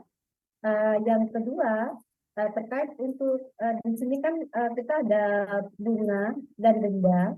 Nah, kalau di sini kalau denda kita melihat dari undang-undang tersebut atau PP itu dari paling kecil 0,6 sampai yang paling besar 2,2 sesuai pelanggarannya. Nah, untuk dendanya itu Pak, kira-kira mohon arahannya atau seperti apa? Itu untuk kan itu rupiah ya, pakai rupiah supaya yang ada di bahas Pak tadi. Itu kira-kira untuk menentukan suatu berapa nominalnya itu seperti apa Pak? Mungkin arahnya seperti apa? Biar kita kan kalau bunganya kan dulu kan 2% nih. Nah sekarang kita kan 1%. Nah kita kalau mungkin kalau kita apa lebih gede atau mungkin tidak sesuai dengan apa yang ada di Pemkab. Nah mungkin itu Pak, mungkin kita sebagai bahan untuk kita penjelasan terkadang. Biar kita lebih enak nanti menyesuaikan rupiahnya seperti apa. Terima kasih Pak. Oke. Yang terakhir mungkin dari Pali, silahkan Bapak. Assalamualaikum warahmatullahi wabarakatuh. Waalaikumsalam Pak, silahkan Pak. Selamat siang Pak Anan, selamat siang Bu Mirni. Terkait dengan slide Pak Anan di PBBP 2 dan BPHTB itu ada kerjasama dengan KPP Pratama. Di sini Pak perlu kami sampaikan, kalau tidak salah tangkap saya tadi Pak Anan juga menyampaikan ada pembahasan bersama dengan Kementerian Keuangan. Di sini Pak perlu kami sampaikan dan kemarin sudah kami sampaikan juga dengan Pak Budi karena kami berkunjung ke Kemendagri kemarin terkait dengan PMK nomor 186 yaitu di pasal 5 Pak. Di pasal 5 yaitu hampir seluruh berdasarkan portal ESDM hampir seluruh wilayah kabupaten kami itu berada dalam kawasan pertambangan. Dalam hal ini kami mohon kepada Pak Anam dalam rangka pembahasan bersama dengan Kementerian Keuangan, kami perlu mohon penjelasan. Sebentar Pak, host minta tolong di unmute, ada yang bocor. Ya silakan Pak, dari Pali mungkin bisa dilanjutkan Bu. Izin? Ya, silakan lanjut, Pak. Jadi kami seluruh wilayah yang ada di kabupaten kami itu di portal ESDM masuk wilayah kawasan pertambangan. Nah, terkait dengan PBBP 2 artinya ada 2 pajak yang dibayarkan oleh masyarakat dan dibayarkan oleh Pertamina.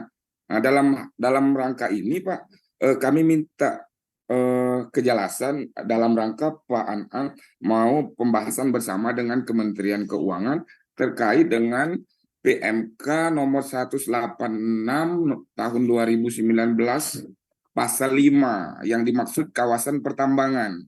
Dan kami di PMK 186 ini ada juga terkait dengan objek khusus yaitu 8 golf Pak. Di kabupaten kami itu ada lapangan golf Pak.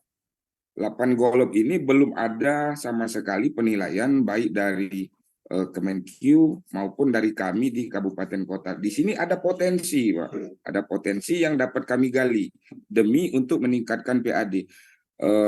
Maksud dan tujuan kami itu tadi terkait dengan Pak mau ada pembahasan dengan Kementerian Keuangan, yang minta tolong kami disampaikan yang dimaksud dengan kawasan pertambangan itu seperti apa supaya tidak ada dualisme pemungutan pajak baik dilakukan oleh PBB P5 maupun PBB P2.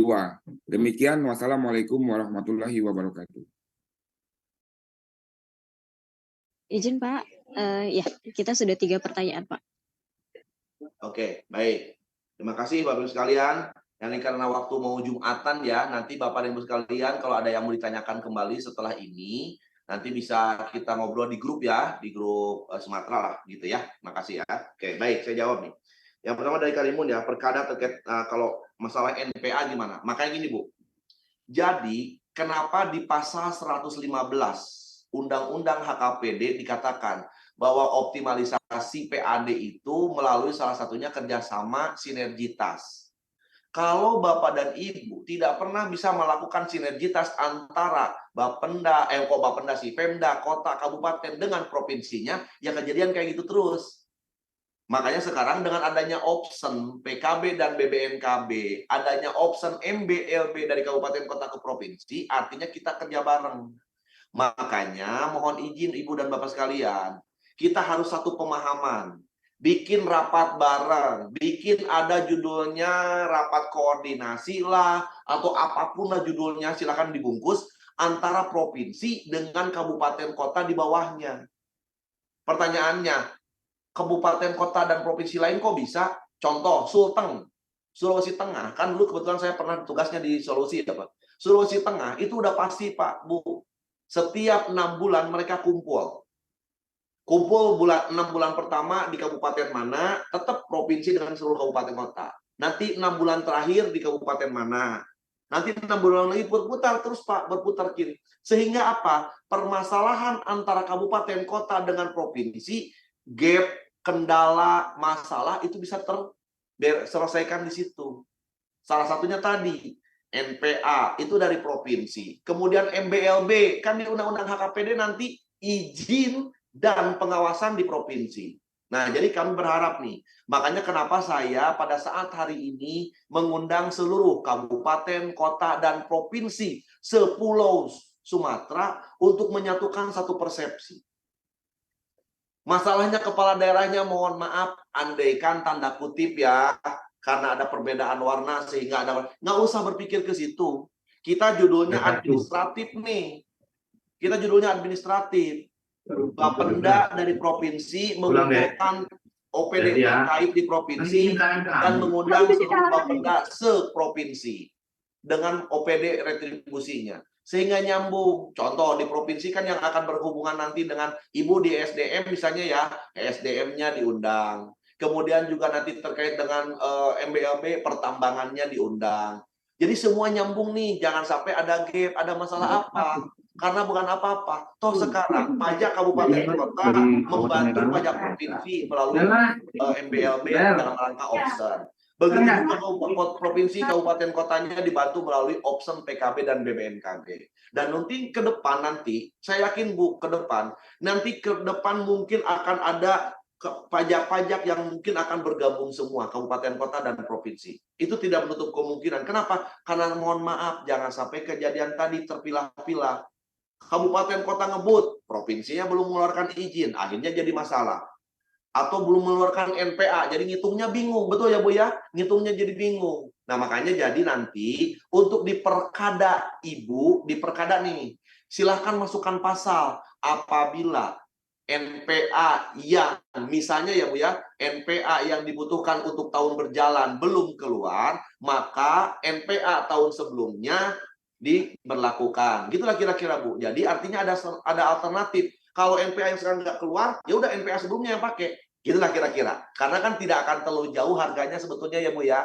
Kecuali satu, kalau daerah Bapak dan Ibu kritis, sekali lagi nih, kalau daerah Bapak dan Ibu kritis terkait dengan air bawah tanah, silahkan lakukan pemberian atau penetapan pajak yang tinggi dan NPA harga dasar airnya tinggi.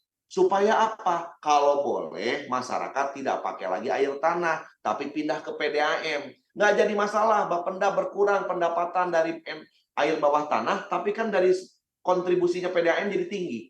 Sama aja kan, sini berkurang, ini naik. Gitulah kira-kira ya Bu ya. Jadi silakan nanti di dalam perkadanya sebutkan dari pasal tadi untuk NPA sebelumnya dianggap masih berlaku jika yang itu belum keluar. Kemudian untuk susunan, Bu. Kalau susunan silakan saja lihat di undang-undang. Kan di undang-undang ada susunan ya. Kalau tidak salah, kalau di undang-undang tuh subjek, wajib, objek. Gitu ya, Bu ya. Coba lihat di undang-undang. Ikutin aja undang-undang. Gitu ya, Bu ya. Jadi saya tidak menyalahkan Kementerian Keuangan, saya juga tidak menyarankan untuk Kemendagri, saya hanya mengembalikan saja ke Ibu. Kali ini hanya susunan aja kan. Kalau lihat di susunan undang-undang, kalau undang-undang subjek, wajib, objek, maka ikutin itu. Tapi kalau di undang-undang subjek, objek, wajib, ya ikutin aja itu. Ya, jadi kembalikan saja ke undang-undang ya, Bu ya. Karena ini hanya susunan, tidak akan jadi masalah. Oke, beres.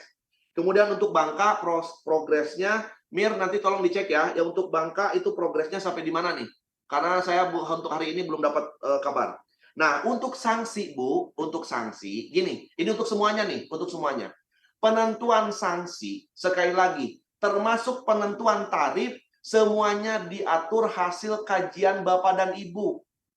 Makanya kenapa saya bilang tadi, kalau Bapak dan Ibu bikin naskah akademisnya top, betul-betul dibikin sesuai dengan naskah akademis, maka Ibu dan Bapak tidak akan kesulitan nyusun perda maupun perkada. Karena naskah akademis judulnya kerangka utama dari perda dan perkada. Jadi di dalam naskah akademis akan dipastikan ada pajak 13 pajak, mana yang dikelola, mana yang tidak. Itu di dalam naskah akademis. Kalau yang tidak dikelola, alasannya apa? Kalau yang dikelola, lanjut. Tarifnya berapa, sanksinya seperti apa. Tata kelolanya seperti apa, itu di naskah akademis di semuanya masukin. Yang jadi masalah sekarang, kebanyakan naskah akademis cuma say hello doang. Tidak masif. Sehingga tadi bingung. Tarif berapa ya kira-kira? Cocoknya. Padahal naskah akademis itu melakukan kegiatan survei. Cocoknya di tempat Bapak dan Ibu, tarif PBB ada berapa? Oh, cocoknya ada 10. Sanksinya juga yang misalnya tadi, untuk keterlambatan lapor SPTPD, cocoknya di tempat Ibu 100. Kalau di Karimun 50, kalau di Pali 75.000, silahkan. Kami tidak menyarankan, kami tidak memastikan harus berapa angkanya. Yang kami pastikan, Ibu dan Bapak jangan keluar dari koridor. Kalau di undang-undang keluarnya angka sekian, ya jangan melebihi itu, jangan mengurangi itu, karena udah pasti. Tapi kalau di undang-undang bahasanya paling sedikit, artinya nggak boleh di bawah, tapi ke atas. Kalau di undang-undang judulnya paling tinggi atau paling tinggi sebesar atau maksimal, ya berarti Ibu jangan melebihi itu, di bawah. Gitulah kira-kira, Bu. Maka penentuannya sekali lagi, hasil analisa kondisi kabupaten kota. Karena ini Indonesia, Bu, mohon maaf. Indonesia dari Sabang sampai Merauke berbeda-beda kondisinya. Nggak mungkin kami tetapkan. Oh, harus sekian, jebret. Itu hanya untuk yang tipenya sama. Tapi kalau yang sifatnya akan merubah sesuai dengan kondisi daerah masing-masing, maka kami di undang-undang ada range. Contoh tadi, tarif aja kami bikin range dari 0 sampai 0,5. NJKB saja kami berikan tarif range dari 20 sampai 100. Silahkan sesuaikan kondisi Ibu. Gitu ya. Di Bangka cocoknya seperti apa, maka kembalikan kepada tim ahli di Ibu. Yang kemarin nyusun mengenai NA. Jadi Ibu akan memastikan, oh berarti di kami cocoknya sanksi sekian. Gitulah kira-kira ya Bu ya. Oke, beres. Kemudian dari Pali, terkait dengan masalah tadi Pak, memang yang jadi masalah sekarang ini, kita ini tidak pernah memiliki data akurat. Kalau kita melakukan pendataan ke lapangan, kita akan pastikan mana wilayah yang memang untuk menjadi objek PBB P2, mana yang wilayah objeknya PBB P3.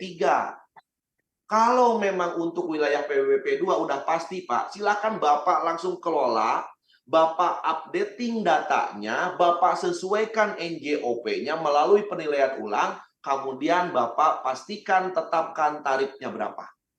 Termasuk golf. Mohon maaf Pak, yang namanya lapangan golf itu sudah pasti menjadi objek Bapak, objek PBB P2. Silahkan oleh Bapak lakukan penilaian individu namanya. Ya, jadi penilaiannya khusus Pak. Nah, pertanyaannya Pak, kami belum punya penilai tadi Pak. kenapa saya buka wacana kerjasama MOU Pak Wali, Pak Bupati dengan KPP Pratama. Kepala Bapendanya kerjasama dengan kepala seksinya. Supaya apa? Nyambung nanti. Siapa yang akan menjadi penilai? Siapkan oleh Bapak honornya. Ya. Pak An'am, ya, siap. boleh saya menyela, Boleh, Pak? silakan Pak, silakan Ini, Pak. Pak. Jadi kami sudah dalam rangka perjanjian kerjasama dengan KPP Pratama. Itu pengawasan bersama. Itu sudah kami laksanakan dengan KPP Pratama. Dan mantap. itu sudah kami bersurat kepada KPP Pratama. Dan KPP Pratama sudah meminta izin kepada Kemenq untuk melaksanakan penilaian. Penilaian terkait lapangan golf. Pak, stop dulu. Kalau untuk lapangan golf, ngapain mesti izin ke Kemenq, Pak? Sudah jelas lapangan golf itu objek Bapak, PBBP 2. Bapak kalau Bapak udah punya penilai belum? Sudah ada, Pak. Udah lakukan penilaian sendiri. Individu namanya. Boleh, maaf saya potong. Boleh, Pak. Silakan, Pak. Silakan. Jadi begini, Pak. Jadi kami bersurat kepada KPP Pratama bahwa apakah lapangan golf ini berdasarkan PMK 186 itu apakah objek PBBP P5 atau P2. Dalam hal ini KPP Pratama menjelaskan kepada kami dan sudah dibalas suratnya kepada kami bahwa berdasarkan portal yang ada di ESDM, mereka berkesimpulan bahwa lapangan golf itu termasuk di dalam kawasan pertambangan. Dalam rangka ini, Pak, sudah kami sampaikan juga kepada Pak Budi. Kemarin kami pernah berkunjung ke Kemendagri. Kebenaran Pak An'am mau melaksanakan pembahasan dengan Kementerian Keuangan. Kami mohon, kalaupun ada PMK nanti disesuaikan atau Permendagri atau keputusan bersama terkait pengertian kawasan pertambangan. Jadi tidak multitafsir, Pak. KPP Pratama menafsirkan lain, kami menafsirkan lain. Jadi ada dualisme, ada Pasti, kontradiktif Pak. di situ. Karena KPP Pratama kalau diserahkan ke Bapak, judulnya dia kehilangan uang. Objeknya dia hilang. Hati-hati, Pak. Jadi gini, Pak. Sekali lagi nih. Saya kebetulan di Bogor dulu, Pak. Di Bogor ini ada lapangan golf 4. Suratnya. Ya. Gitu ya. Izin, Pak. Ya. Ini Pak, izin Pak, sekali lagi Pak. Ini surat yang dibalas oleh KPP Pratama. Ya, paham, Pak. Paham. Ya, oke. Gini, Pak. Ya, saya jelasin ya, Pak ya. Kalau masalah kawasan, semua memang kawasan nggak jadi masalah, Pak. Tapi kalau di dalamnya contoh, Pak. Di dalam kawasan hutan lindung misalnya, atau di dalam kawasan tadi Pertamina, ternyata ada perumahan karyawan. Di dalam kawasan Pertamina ada perumahan karyawan. Pertanyaannya, apakah perumahan karyawan masuk kawasan PBBP 3 atau P2? P2, Pak. Makanya Bapak langsung pendataan ke lapangan. Itu bahasanya. Jadi, kalau sudah masuk kepada objek dan subjeknya jelas, tanah dan bangunan itu bukan digunakan untuk pertambangan, tapi digunakan lain untuk perumahan karyawan, bangunan karyawan, maka itu menjadi objek PBBP 2. Begitu juga lapangan golf. Ada di kawasan pertambangan, iya nggak jadi masalah. Tapi penggunaannya untuk golf, maka itu menjadi objek PBBP 2. Di kami di Bogor, ada 4 lapangan golf, Pak. Kalau dibilang kawasan, itu kawasan hutan lindung, Pak. Kawasan konservasi. Tapi karena digunakan menjadi lapangan golf, maka mohon maaf, itu menjadi objek. Hati-hati, Pak. Pajak dikenakan bukan atas kepemilikan. Betul ya, Pak ya? Bukan atas izin, tapi atas pemanfaatan. Jadi kalau sekarang kawasannya kawasan pertambangan, tapi dimanfaatkan untuk jadi rumah tinggal, karyawan, misalnya 2 hektar jadi perumahan karyawan, itu objek PBBP 2. Apalagi lapangan golf, misalnya ngambil kurang lebih 5 hektar karena 18 hole. Bapak kenakan itu jadi objek pajak PBB. Caranya dengan cara apa? Bapak survei lapangan, isi SPOP dan LSPOP. Selesai, Pak. Masalahnya Bapak bersurat, alhamdulillah, anggap saja klonuwun, assalamualaikum. Masalahnya dijawab atau tidak, Bapak lakukan eksekusi di lapangan. Bapak nanti kalau diperiksa oleh BPK, kalau BPK tahu, pasti Bapak jadi temuan. Karena BPK bilang, ini objek, kenapa nggak dipungut? Pasti gitu, Pak. Ya, Pak ya. Jadi saya sarankan nih dari sekarang. Bapak boleh pendekatan dengan PKPP Pratama, boleh. Alhamdulillah, bagus. Bapak juga sudah bikin surat ke Kementerian Keuangan, glonuwun, assalamualaikum, bagus. Tapi secara hierarki di lapangan, itu sudah jelas, Pak. Objek dan subjeknya jelas, maka Bapak ketetapkan menjadi objek pajak. Gitu ya, Pak ya? Terima kasih, Pak. Ya, jadi caranya Bapak tinggal datang ke lapangan, lakukan pendataan. Termasuk tadi, Pak, mohon maaf, banyak perumahan karyawan karena di perusahaan-perusahaan tambang yang mereka ngumpet, Pak, seakan-akan tidak kelihatan, padahal itu judulnya objek PBBP2. Gitu ya, Pak ya? Oke, terima kasih. Baik, Bapak Ibu sekalian, mohon maaf sekali lagi apabila dalam diskusi ini belum bisa memuaskan semuanya dan tanya jawabnya terbatas karena memang sudah waktunya untuk Jumatan. Nanti kalau ada yang kurang-kurang, silahkan nanti di dalam grup Sumatera bisa kita diskusikan. Gitu ya. Mohon maaf karena saya juga masih baru masuk ke ke grup Sumatera. Kalaupun ada hal-hal yang belum saya bahas, belum saya komen ke atas, mohon maaf Pak. Nanti insya Allah nanti kita bahas berikutnya. Gitu ya. Saya kembalikan ke Mirni. Silakan Mir. Saya mohon maaf. Assalamualaikum warahmatullahi wabarakatuh. Waalaikumsalam warahmatullahi wabarakatuh. Terima kasih banyak Pak Anan atas informasinya yang sangat luar biasa. Mungkin kami cukupkan sampai dengan di sini diskusi kita pada siang hari ini. Mohon izin apabila ada kekurangan dalam penyampaian.